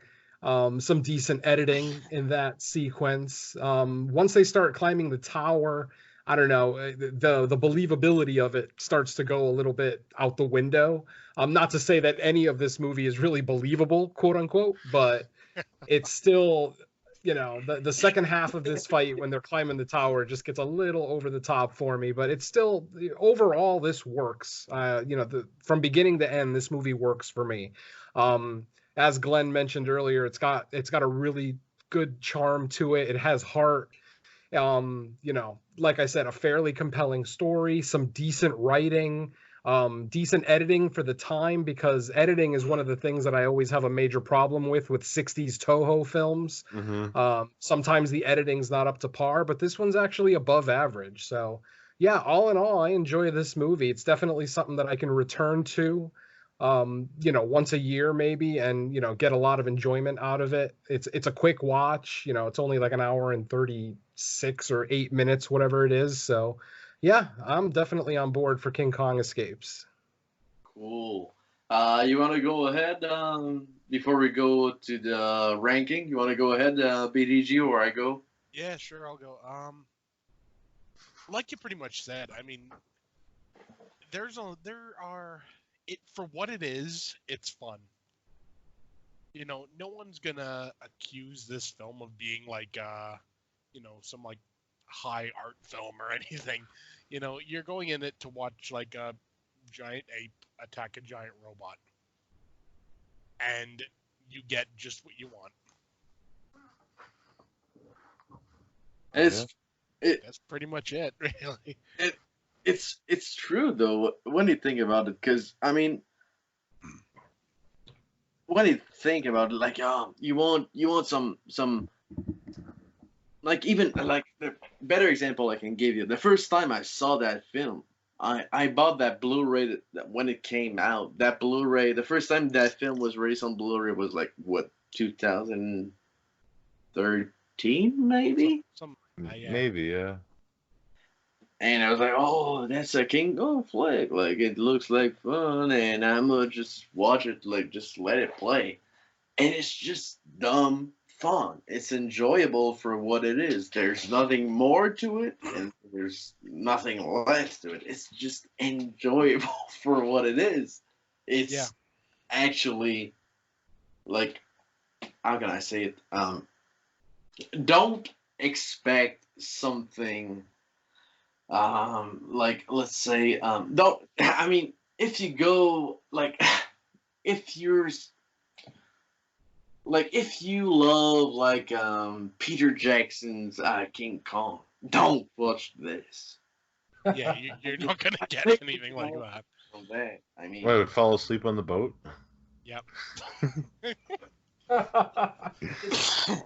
it is what it is, and I think especially for the time it was made too, and it's kind of like, you look at King Kong. Yes, it was a big name, but I don't think it was as big as nowadays too. So I kind of appreciate that someone actually like coronavirus, someone gave it a shot and did something with it. Sorry, Yeah. we're all about that dark humor. We're sorry. I mean, someone we ain't sorry for nothing. It's someone actually like took it and like just gave it a shot, like, and even like from the get go, you got like King Kong versus Godzilla, and that's like one of my guilty pleasure, like, for real. That's one of my guilty pleasures. It's not a great film, but it's so enjoyable for what it is, and it's kind of the same thing. I can't watch Godzilla versus King Kong without watching King Kong Escapes right after it. I just can't. I just can't. It goes so well, I think, like, together, even if they are not really story-wise, like, related. It's so enjoyable, bro. I think it's a fun film. Yeah, it is. Oh, Yes, very much so. I mean, yeah. Except for- Again, though, that suit is bad, though. Yeah, some of the suits, bro, like that dinosaur suit. Gorosaurus? Yeah, that's trash, bro. Oh, wait till you see him on that Monsters Island buddy show. He has a catchphrase and everything. Did was like realize how long it took for Kong like to get past, like, by the end, get past those barriers. Oh, the gate, yeah. Yeah. It's like, it took Like, that's crazy, bro. It took him, like, what, 30 minutes or something like that? It was like 5. Let's Not not quite, over yeah. exaggerate. It probably felt like 30 minutes, but yeah. Yeah. At least there's other stuff going on. I mean, I think that was the point of that scene, was to not have to have King Kong on screen the whole time so that we can concentrate on the human character. That's crazy, because you got 5 minutes of Kong, like, just rushing on those, like, barriers and shit, and, like, you come back, like, 20 minutes later, and it's like, oh, like, all like, having, like, a hard time with those barriers, like, you're King Kong, bro. Like, Well, in their defense, they did make that barrier specifically for Kong to keep him out. So, Yeah. it took him a little extra effort to get it open. That's all. yeah, you know what I mean, though. It took him a while to get the other one open in the original, too, though. The original 33 version. That is true. Yep. But same thing there. I mean, Yeah. it's built for him. So, if he could just smash through it in 3 seconds, what the hell's the point of even building it? Exactly. Yeah. Question is Godzilla around? Is it part of, like, the Godzilla versus Kong universe, you think? I think not. Because they don't really I mention think so, Godzilla. too. Even if it's still, like, Toho, like the original, like, King Kong versus Godzilla, I mean. Yeah, it's not connected. I don't think so. Because he would have. There's Why doesn't he have lightning powers? So I think. I would have preferred it if it had been connected, honestly. I mean, I would have loved to have seen Godzilla fighting Mecha Kong. Actually, I'd be on board for that too. Mecha Kong versus Mecha Godzilla and King Kong versus Godzilla. That would have been dope. Yeah, there you go. I think, Tag team. ironically, Godzilla vs. the Sea Monster, I think, came out the same year as this, and that was originally supposed to be a King Kong film. A 4-month, right. 4-month, 30-year, I think. I think it was the same, because that story was supposed to be the story for King Kong Escapes originally, was the Godzilla versus the Sea Monsters storyline. That's why you see Godzilla again waking up by lightning, and fucking he starts to act rapey to that one island broad. Those rapey eyebrows. Am I the only one around here who wish we got Ghost Godzilla? Hey. I did in GMK. I'm just saying. Oh, to an extent. Nah, fuck out of here with GMK, bro. The movie's fucking awesome. It is. Bro, Ghost Godzilla. I'm talking about, like, the OG Godzilla. Like, the OG Godzilla being a ghost, fighting But anyways, you want Godzilla or whatever you want, bro. That's just... Yeah, but to the point, you want to give me my final thoughts on King Kong Escapes? Yeah. Yeah, okay. Thank you. But yeah, I enjoyed this film a lot. It's cheesy, Cheryl Honda goodness, a lot of great miniature shit happening. The major problem with the film is the ape suit.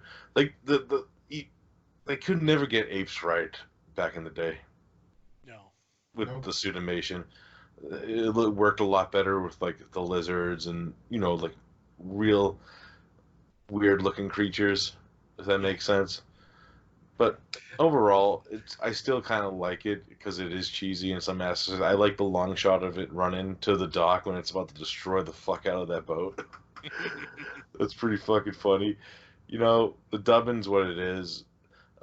Quick fact, the director of Skull Island, this is actually his favorite King Kong film.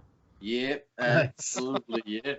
Yeah, so it kind of makes sense why he would think that, and Wintengard's a huge fan of that too, and I'm glad that you could see that because it could put perspective of, like, those type of movies into their films, which is pretty fucking rad and cool. And yeah, I love this film. It's actually one of my favorite King Kong films of all time. Is it one of your favorite kaiju film, though? It's in the top 20 for sure. It's definitely up there for me. It's fun. Like I said, as long as it has that Ufukube soundtrack, I'm all fucking in for it. Mm-hmm.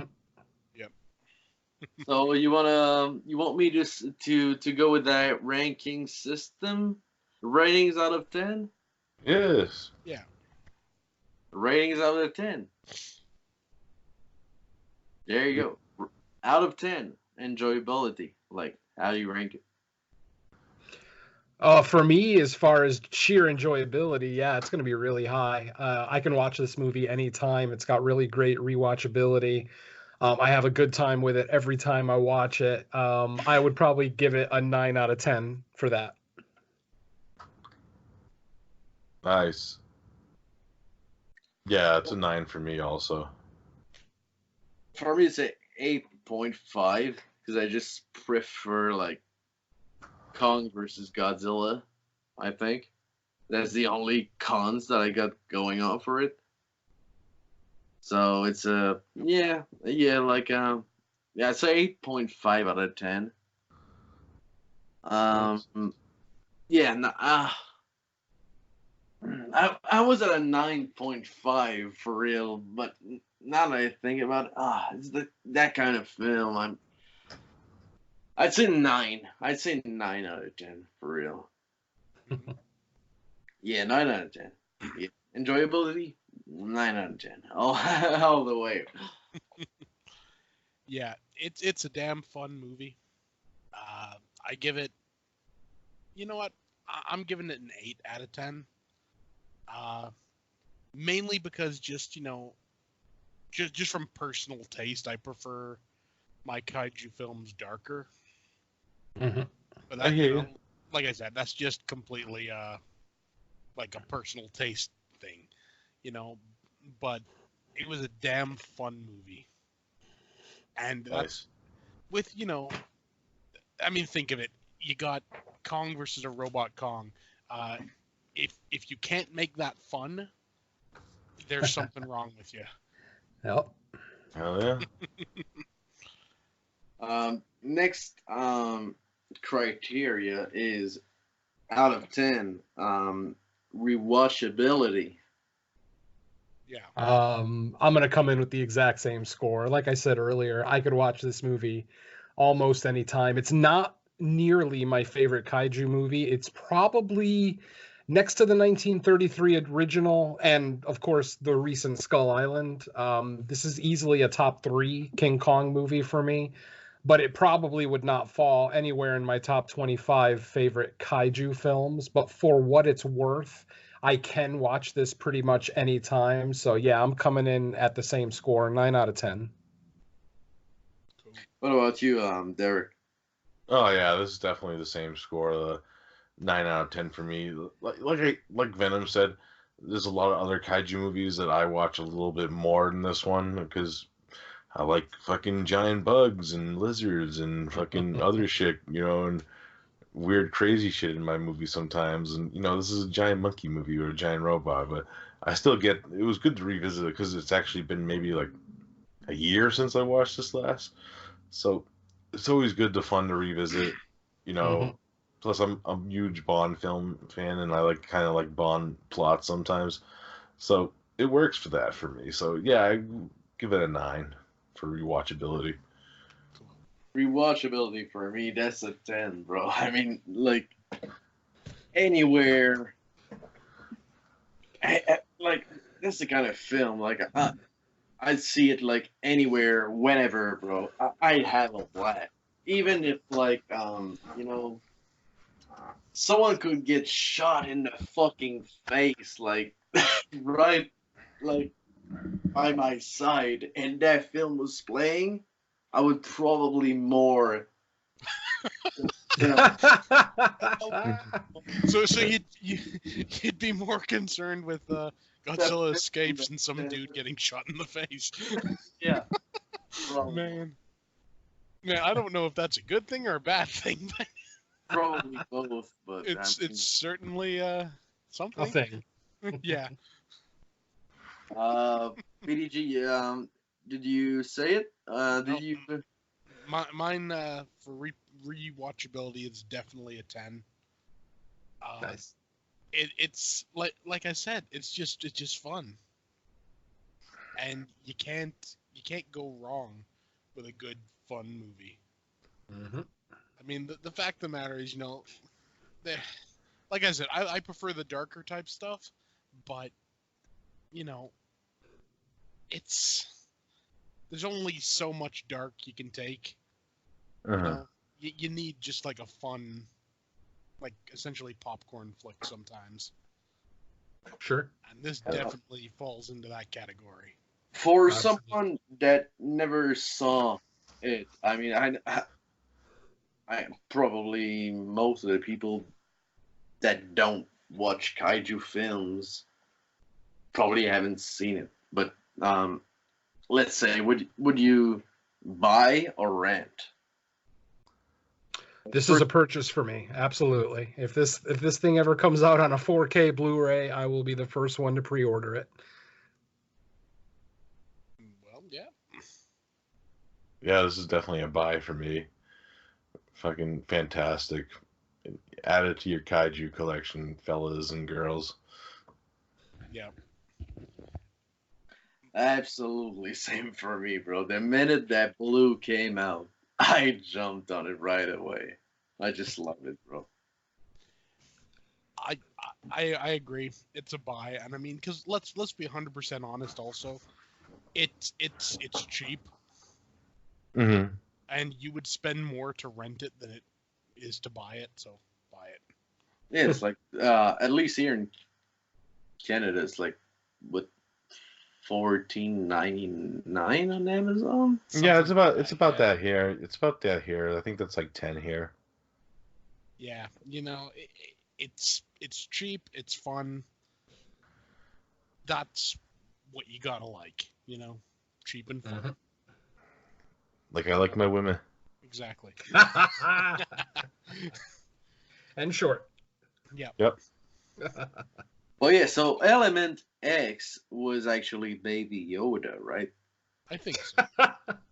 I just love that they're going on and on and on about this Element X, and it doesn't What matter. is actually what is Element X? It's the shit. It's the shit in the briefcase in Pulp Fiction. Yeah, I believe that 100%.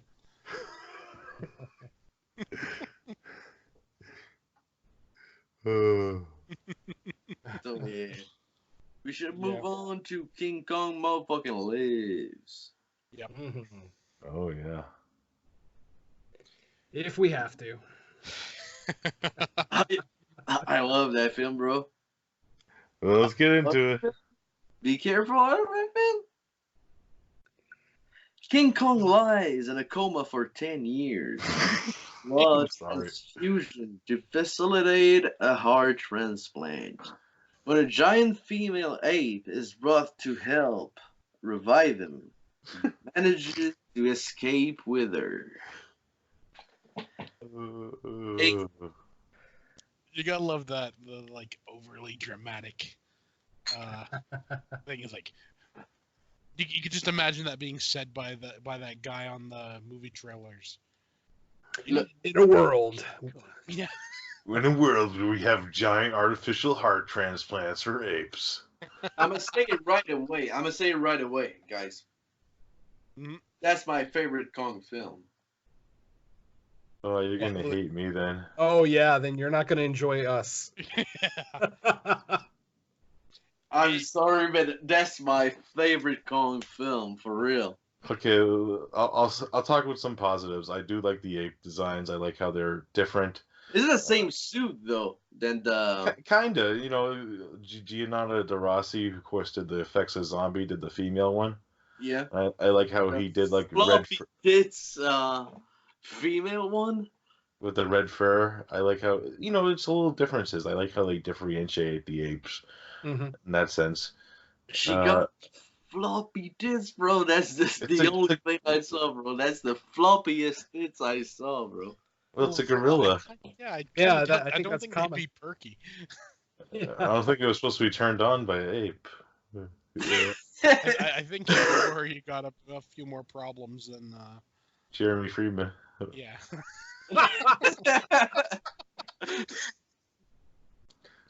But Oh my! Like, there's no character development in this movie at all. Like, why the fuck is Linda Hamilton so Bro, that's infatuated? Indiana fucking Jones, bro. Discount Indiana Jones. Like Linda Hamilton, why does she care about Kong so much? Like, through the whole movie, like, we don't even know her. I know she's just some random doctor. But she's hot as fuck, bro. She's smoking hot in this film, bro. She is. I mean, I'll give her that. She's probably the most attractive she's ever looked, but unfortunately, I don't judge my movies based on how attractive the actress is. Unfortunately. Haven't you seen Terminator Dark Fate? I have. That's some fine cougar, bro. with her smoking voice. Hello there, I'm Sarah Connor. Yeah.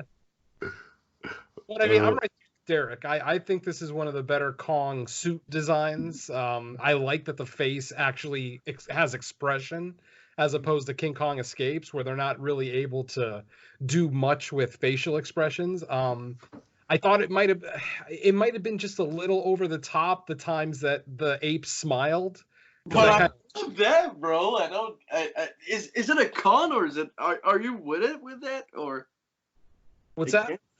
Are you with it? Like when you say like you were like that smile and shit. Like I love that shit. Is it a con for you? I love that fucking it shit. It kind of is. The only reason I say it is because since this movie kind of was going for a little bit more of a grounded in reality type aesthetic, and gorillas don't smile in real life, so it's one of those things that it bothered me a little bit. Not much. It's not like it took me out of the movie, but it what's that?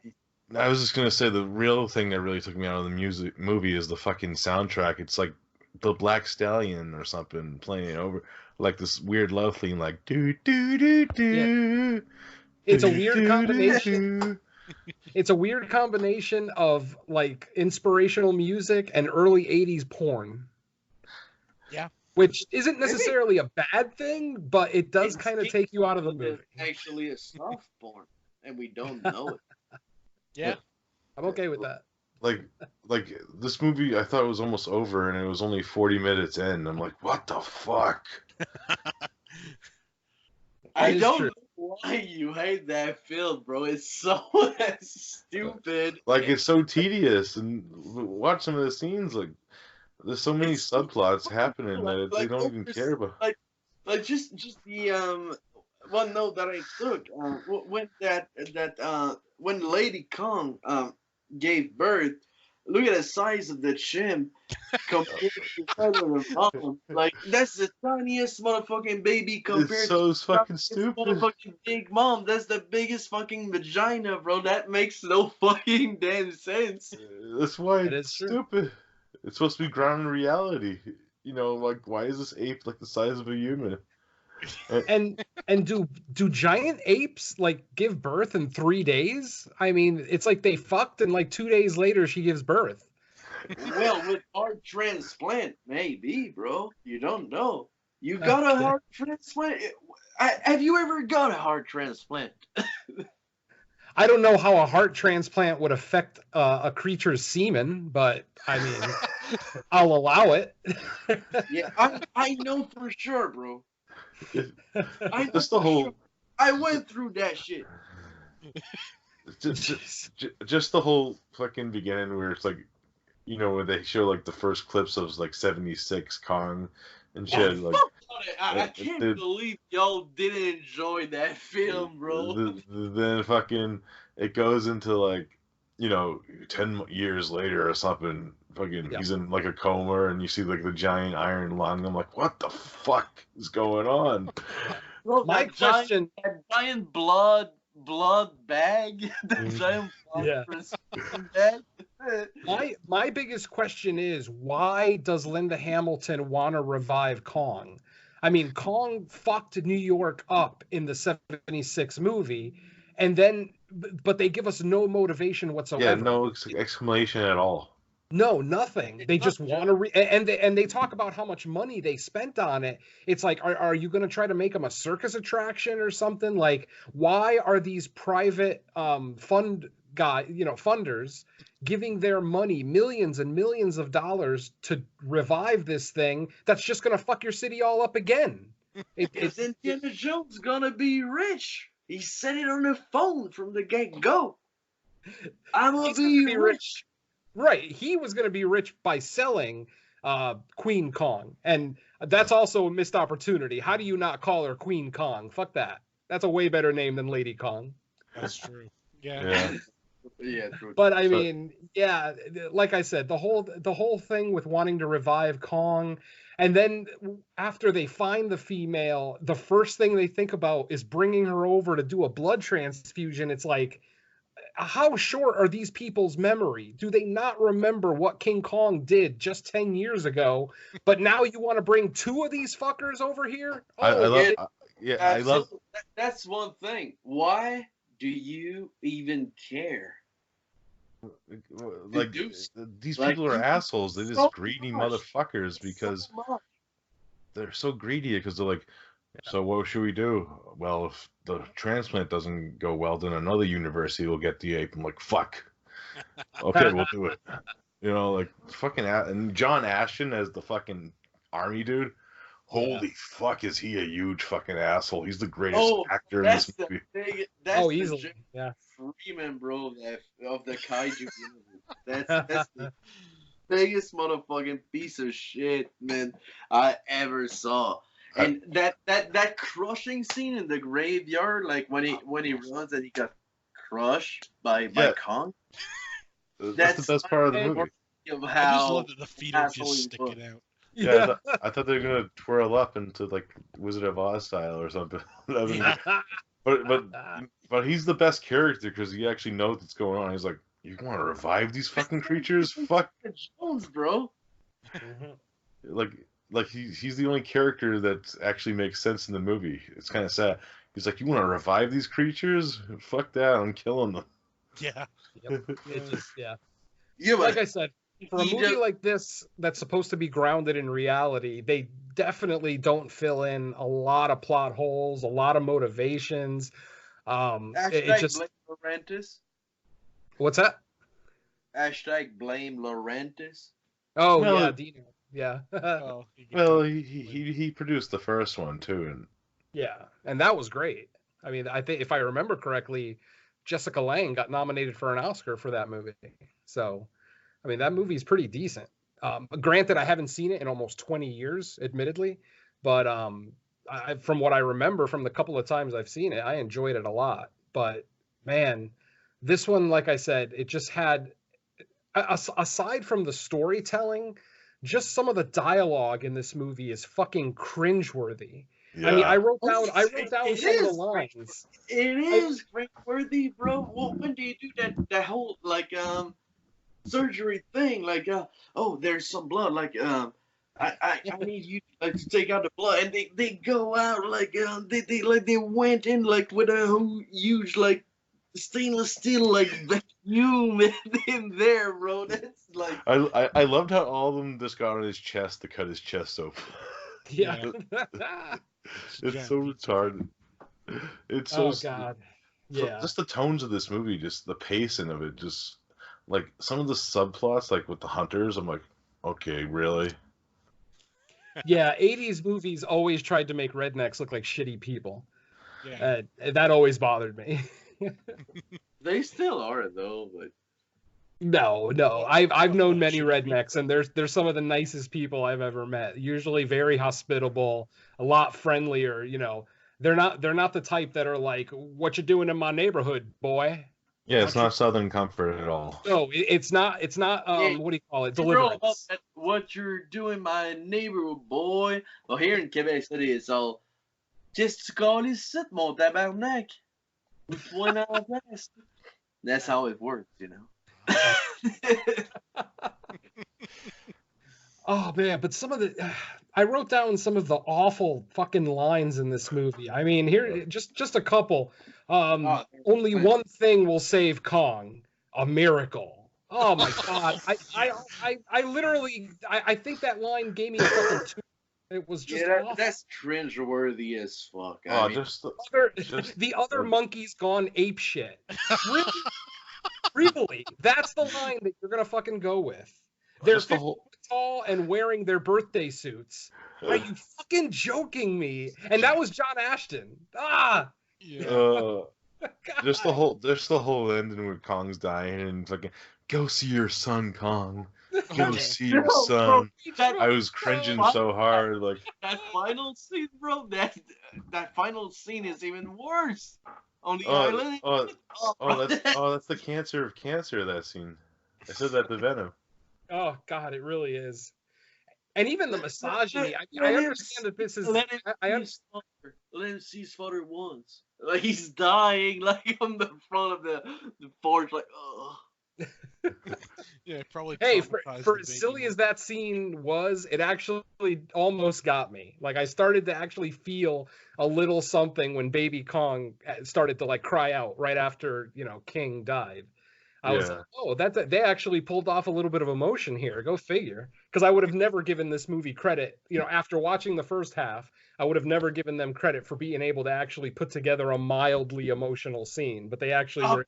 I don't get how you like bash that film so much, bro. It's so enjoyable. That's my favorite Kong film, bro.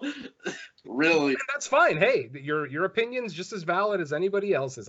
As I said earlier, I'm never gonna shit on anybody for their opinion, but Oh, I gotta be honest to myself. And it's you like, can't do it, bro. Stay true to yourself. Like no problem with that, bro. yep. Just Like I said, don't, King Kong. don't bring that shit on my fucking podcast, you know? How dare I bring my honesty on your show? No, I'm just kidding, bro. But I just don't get it.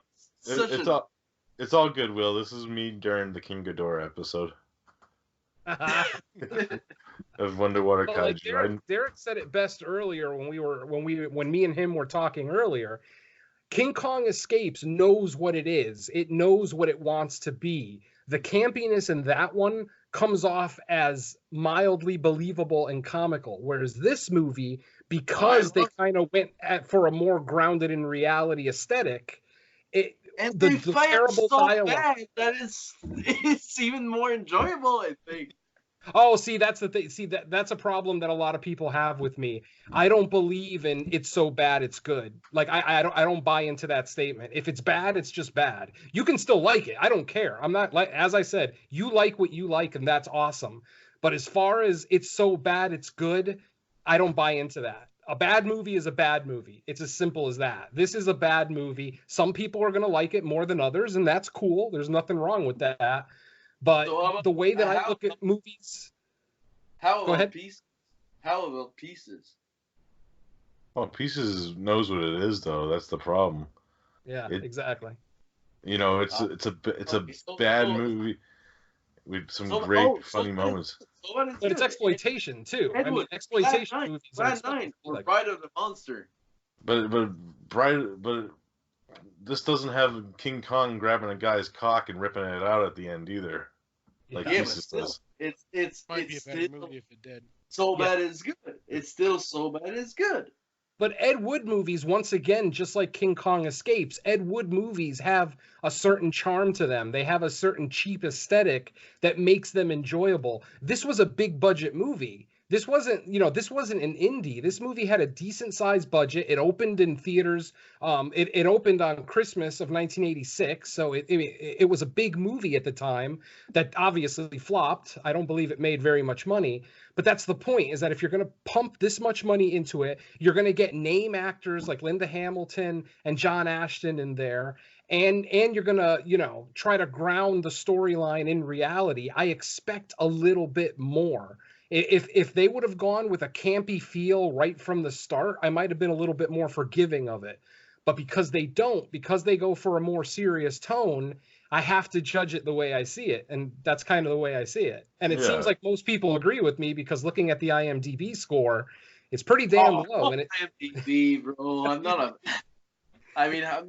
I'm not basing my shit on IMDb. Of course not. No one does. But the point is that after I watch a movie, it's nice to go online and go to places like Rotten Tomatoes or Metacritic and see that most people agree with me.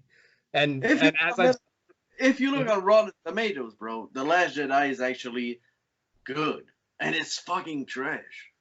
Well, yeah, that's a conversation for another show because I 100% disagree with you there too.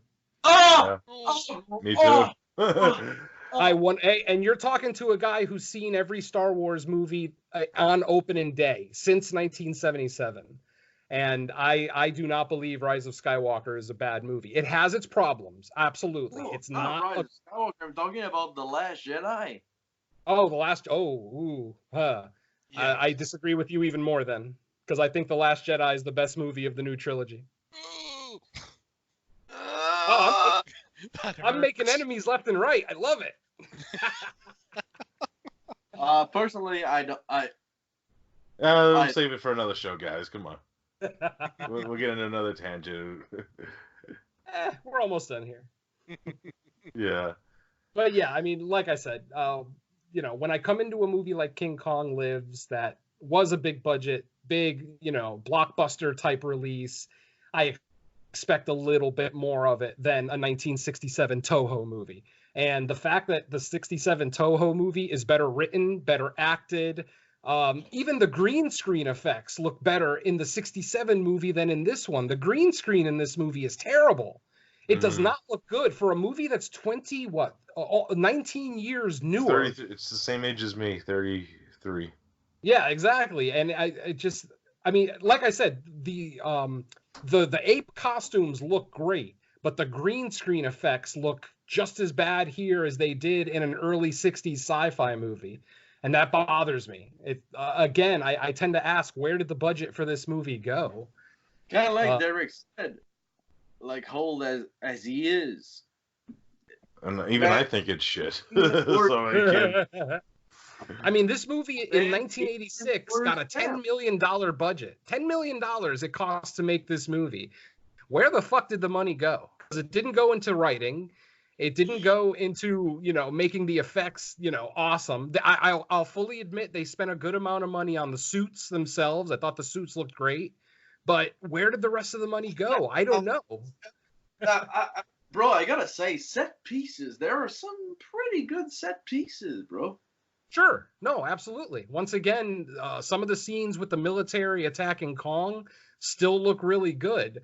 As long as they keep them in separate shots. Once they bring them into the same shot and you get that green screen effect with the humans in the foreground and King Kong in the background, I think it doesn't look very good. That's just my opinion. It doesn't. Yeah. Well, you gotta pay for that giant, plastic heart, bro. Someone's gonna pay for that. Yeah. Very true.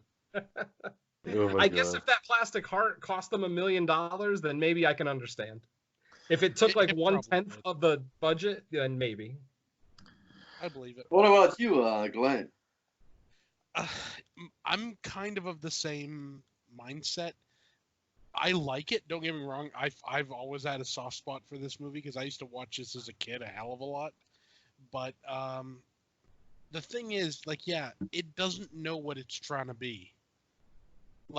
On one hand, you got because I mean, the 78 the Dino De Laurentiis 76. 76. That one, it took itself seriously. Yeah.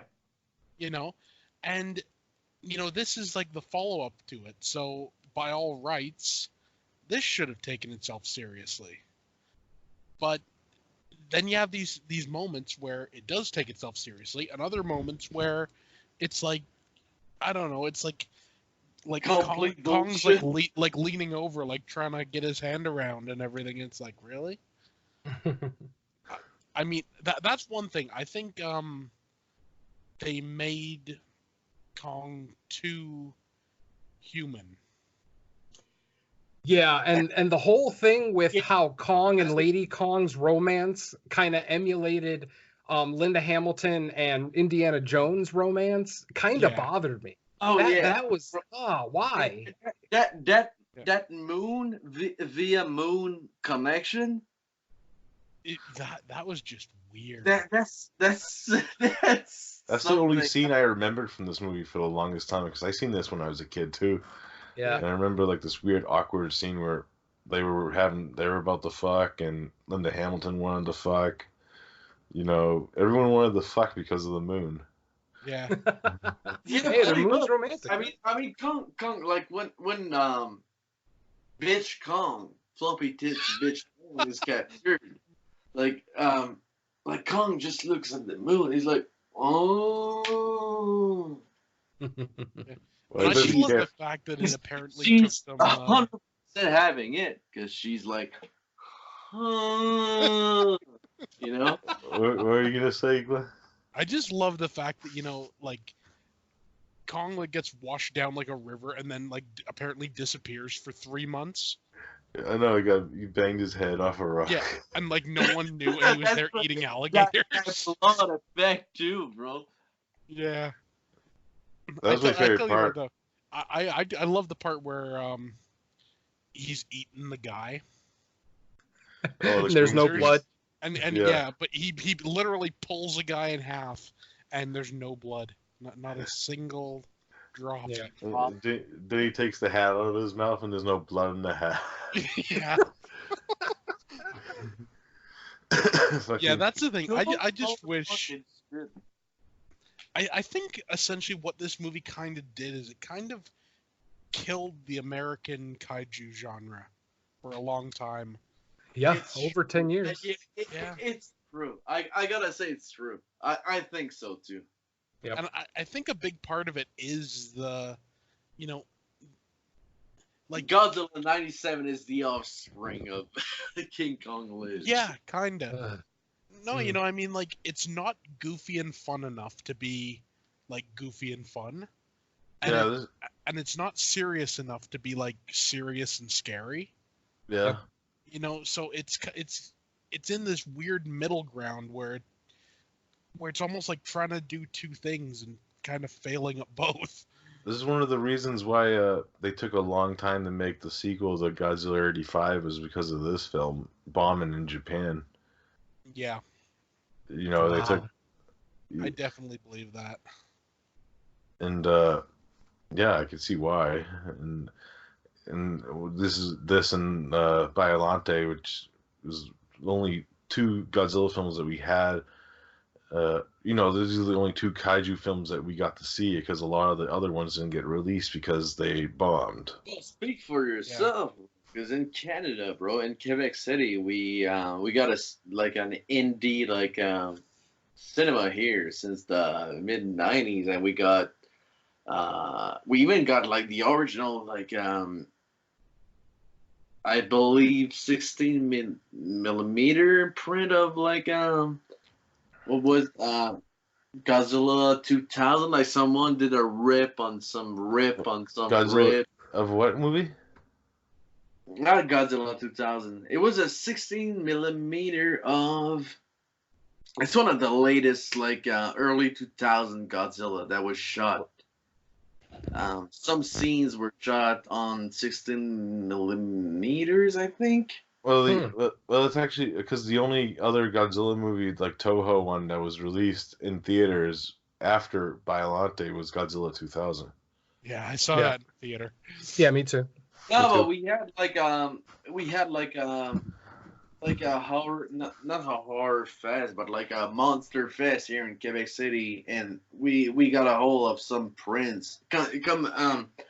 Like we did for when Apocalypse Now was showing that those screenings they 2 or 3 months ago. Mm. We got one in City because we asked for him. Oh, And they did the same thing with some Godzilla print. I just saw a glimpse of it, but they managed Right. to get some fucking decent. I think it was 16 millimeter. What was it? 16 millimeter? Could be Probably the next- 35. 16 35. seems. Yeah, probably 35. 16 is 16 usually used for low budget films. Yeah, 16 would look really shitty in a theater. You know what? I think I know what the 16 millimeter was. It's the French dub of the King of the Monster with Raymond Burr. oh. That was a 16 millimeters. That potentially could have been, yeah. Yeah, Yeah. maybe. That was 16 millimeters. And we got after that we got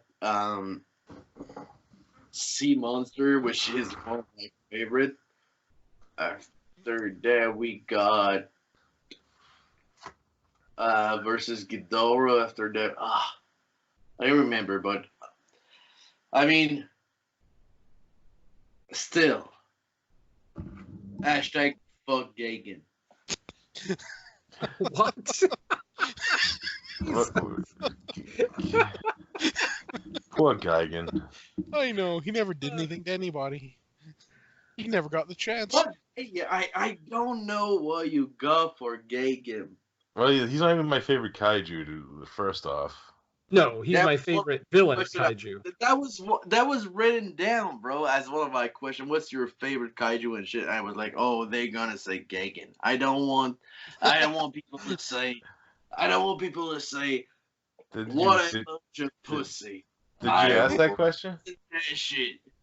Did you ask that question, though? Not today. Earlier. No. Oh. He had asked us in the chat, I believe.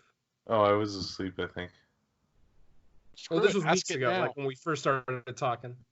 When you're Greg, you're about Geigen, you're about Gagan, bro. Well, Mothra is my favorite kaiju of all time. I mean, favorite kaiju for me, it's obviously the man himself for me. Nobody beats Godzilla, but I mean, Geigen is easily my favorite villainous. My favorite of the villain kaiju. Oh, god damn! But anyways, guys, we're getting way off topic. I think Indeed. King Kong Lives talk. Let's end it. Yeah. It is what it is. Let's rate this bit. Let's rate this.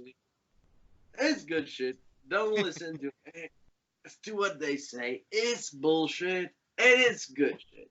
All right, let's rate it then. Yeah. Someone's in a hurry. Hey, the strippers aren't gonna wait for me, man. Hell yeah. There you go.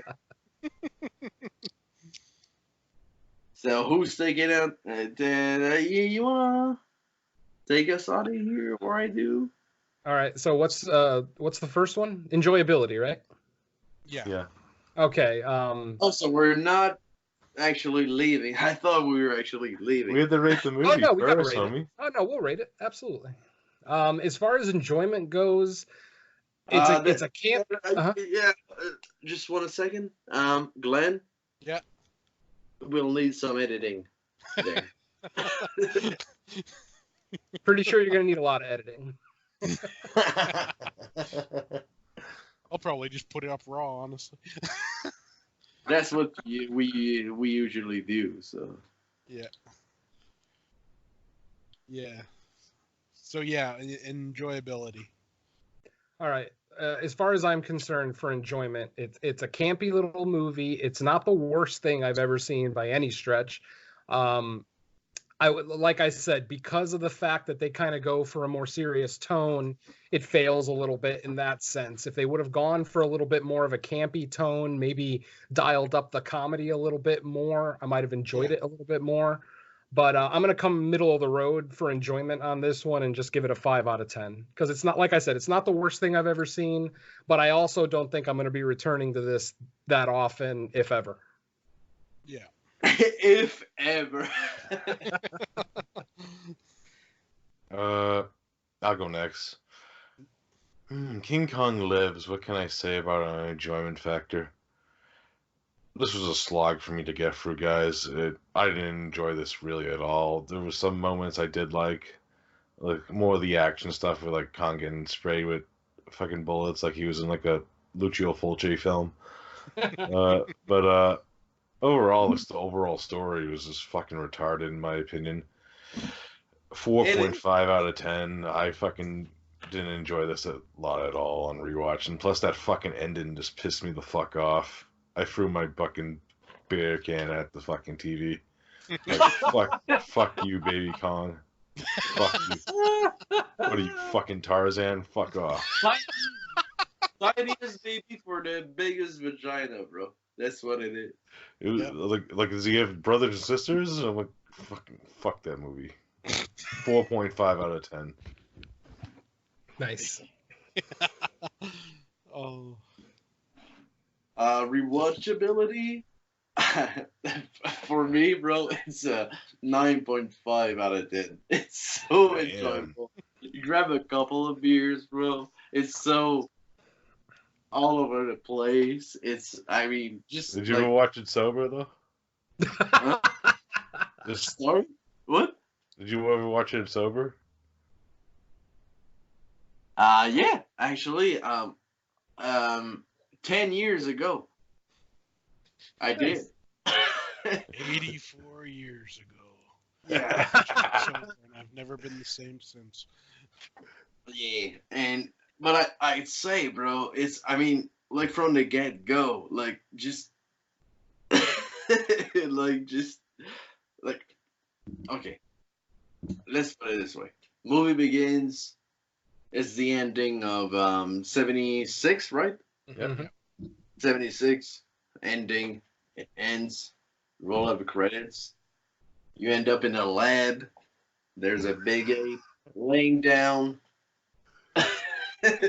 waiting for a heart or blood transplant, bro. I mean, that's not love. Really, Most of it. I just love it, bro. I really do. Like, it's nothing special, but it's special in kind of like you know, like I am special, like retarded special, Yeah, that's it. Yeah. It's super cool. I'll I go love with it. So you're the Sean Penn of this podcast? What? that. I'm still better than Jeremy, bro. I'll give you that. It Oh, doesn't take or hard. is it legit real talk? What happened? I don't know. Is it real legit talk? Better than Jeremy? I'll give you that. Is it real talk? I'd say so. I think it is. I think it is. Well, You you know. flex Alright. as much as I do. You know? We do what we do. You do what you do. Who's next? I'll go ahead and take it. As far as rewatchability goes, as I said earlier, I don't see myself coming back to this too terribly often. It's honestly, I would probably rather watch any other King Kong movie than this one. I mean, Mighty Joe Young, 1933, 1976, even the Peter Jackson one, which I'm not a big fan of. Even with a couple of beers? That's what, and that's what I was going to allude to. Actually, is that even though this is the least of the King Kong movies, in my opinion, if you can get together with some friends, have some drinks, have some herbal delights, whatever it is that you like, then it would be a fun movie. It would be just a fun movie to have, to have a few beers and have fun with. But I mean, if it comes down to me actually sitting in my house, either by myself or just me and my wife, and we feel like watching a King Kong movie, it will definitely not be this one. So unfortunately, I'm gonna have to come in with a 3 out of 10 for rewatchability. Damn. Yeah, boy. We're at the buy or rent. Well, didn't you want me to rate it on rewatchability? He probably doesn't. You're gonna do the buy or rent. Flow with that, motherfucker. Well, it's definitely like a download illegally if you're curious. Come on, bro. Well, it's kind of a download illegally because you can't buy it anymore. Yeah, I was just saying maybe it's a rent if you're just Yeah, it's curious. pretty out of rent. I wouldn't recommend it really, but if you were curious, rent it. Yeah. So are you telling me that, like, Oh, I So- fucking hate this so movie. basically I'm the only one that dug this film, right? Pretty much, right? I mean, it seems like it spoke to you more than it spoke to any of us. Yeah. Yeah, because it's stupid, bro. I see myself in that. You know? This I is the can't- RoboCop 3 of King Kong movies. But I'd rather watch RoboCop 3 than this movie. That's actually kind of the perfect definition. of RoboCop 3 of King Kong movies. But I'd That'd rather be watch RoboCop crazy. 3. Bro. For how much it goes, bro, for the DVD? Like with 100 and Yeah, there's probably a something? reason. Well, we know the reason for that. That's like Tales from the Quad Dead Zone.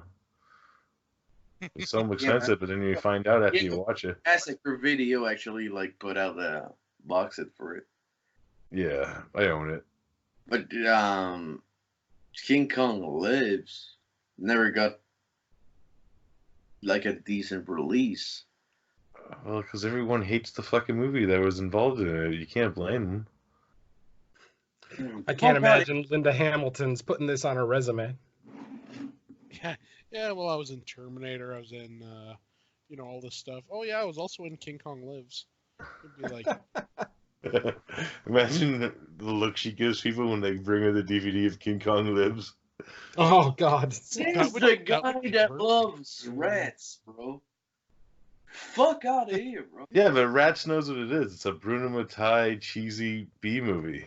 This Yeah. is a movie that's taking itself serious with real actors in it.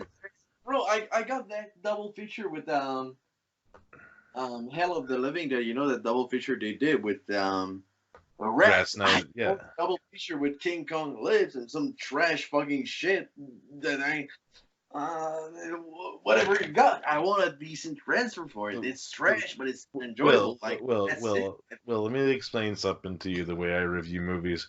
I review movies for whatever they are, not what they're not. I review serious movies involved with more serious movies. I review B movies and more trashy movies the way I review trashy movies. I review them in their own genres, respectively. I'm a little bit more harsher on serious movies and actual than I am like horror B movies in a way. Yeah. If that makes Sure. sense. Absolutely. Yeah. I'm a little more lenient. Like I'll give something like TerraVision a higher score, even though it probably like Roger Ebert wouldn't, in that style sense. But if it's like a more serious movie in tone and the way it's presented to us as an audience, then I have to be a little bit more critical on it, if that makes sense. I gotta ask you though. Did you watch the Werner Herzog film I sent you? What is, oh, the video? The Werner Herzog DVD I sent you. I watched some of it. I really dug most of it when I saw. Unfortunately, it was like right before I went to work. I dug it though. I'll let you know. I might do a review on that on my channel. I'm coming back with some YouTube videos in the future. Woo. Sounds good. Elephant, bro. Elephant. BDG got it for super cheap, like like a or something. Bro, that film is so fucking good. Jerry, you saw Elephant? I don't think so. No. Damn, that's a film, bro. Yeah. Cool. That's Van Zant, yeah. Oh, it's a Van Zant. All right. Yeah. Yeah, it's a yeah. I'm in But there. it's about like a teenage angst, like and then all of that shit like just ends up being like a school shooting, but everything is so like well thought about. Like what do you think about it? Like for myself, when I came home after school, when my parents weren't home, like I was drinking milk like from the bag because I'm a Canadian, so I was drinking milk from the bag. So I was drinking milk from the bag and like putting it right back in the fridge, and like it's this like the little things like that like, I mean it's not even relevant to the story at all, but like the way it's showed, the way every teenager like is portrayed is so well made because it's relatable. Like I used to like drink from the paint when my parents weren't home, and it's small things like that that makes it so relevant. And the way every character like interacts with each other and everything like can like turn batshit insane in a matter of seconds is so well made. It's really crazy, bro. It's really it's damn fine filmmaking, I think, for real. Yeah.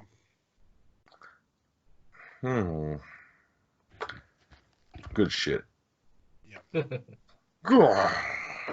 I gotta go back to my slumber, guys, so I think we should end this show. How did you say? Yeah. Yeah. So, are you taking us out, BDG, or I do, or You can do it. can do it? So, that was our first. I'm gonna do a French outro for movies. That was our first guest episode.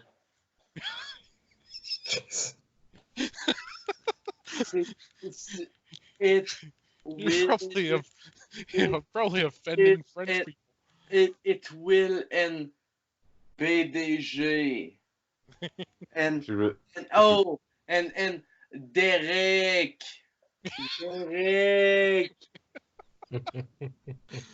Oh, And Venom.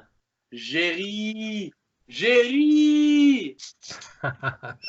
Yeah, thanks so much for having us, guys. Yeah, despite it all, this was still really fun. That was BDG. That was Yeah. motherfucking Jerry Brock, aka motherfucking Mr. Venom. If you wanna plug your shit, you can go ahead. Where they can find you, like a No More Room in Hell, and Yeah, No More Room in Hell is the main show, and then the side show is No More Room in Hell Presents Fresh Cuts, where we concentrate on new movies only. Derek is also on that show with myself. We are also both on Underwater Kaiju from Outer Space, which is available on the Legion Podcast Network. Our next episode, we're going to look at... fucking shit.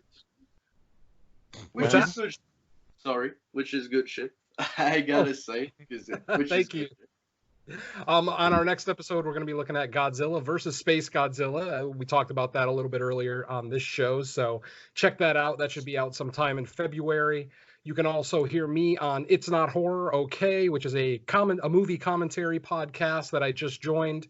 And then most recently, I joined the cast of In the Mic of Madness. We are currently in the middle of a Friday the 13th retrospective. On our last episode, we looked at Friday the 13th, Part 6. Next week, of course, is Part 7. You can hear... Good shit. Yeah, Roy said it was good shit.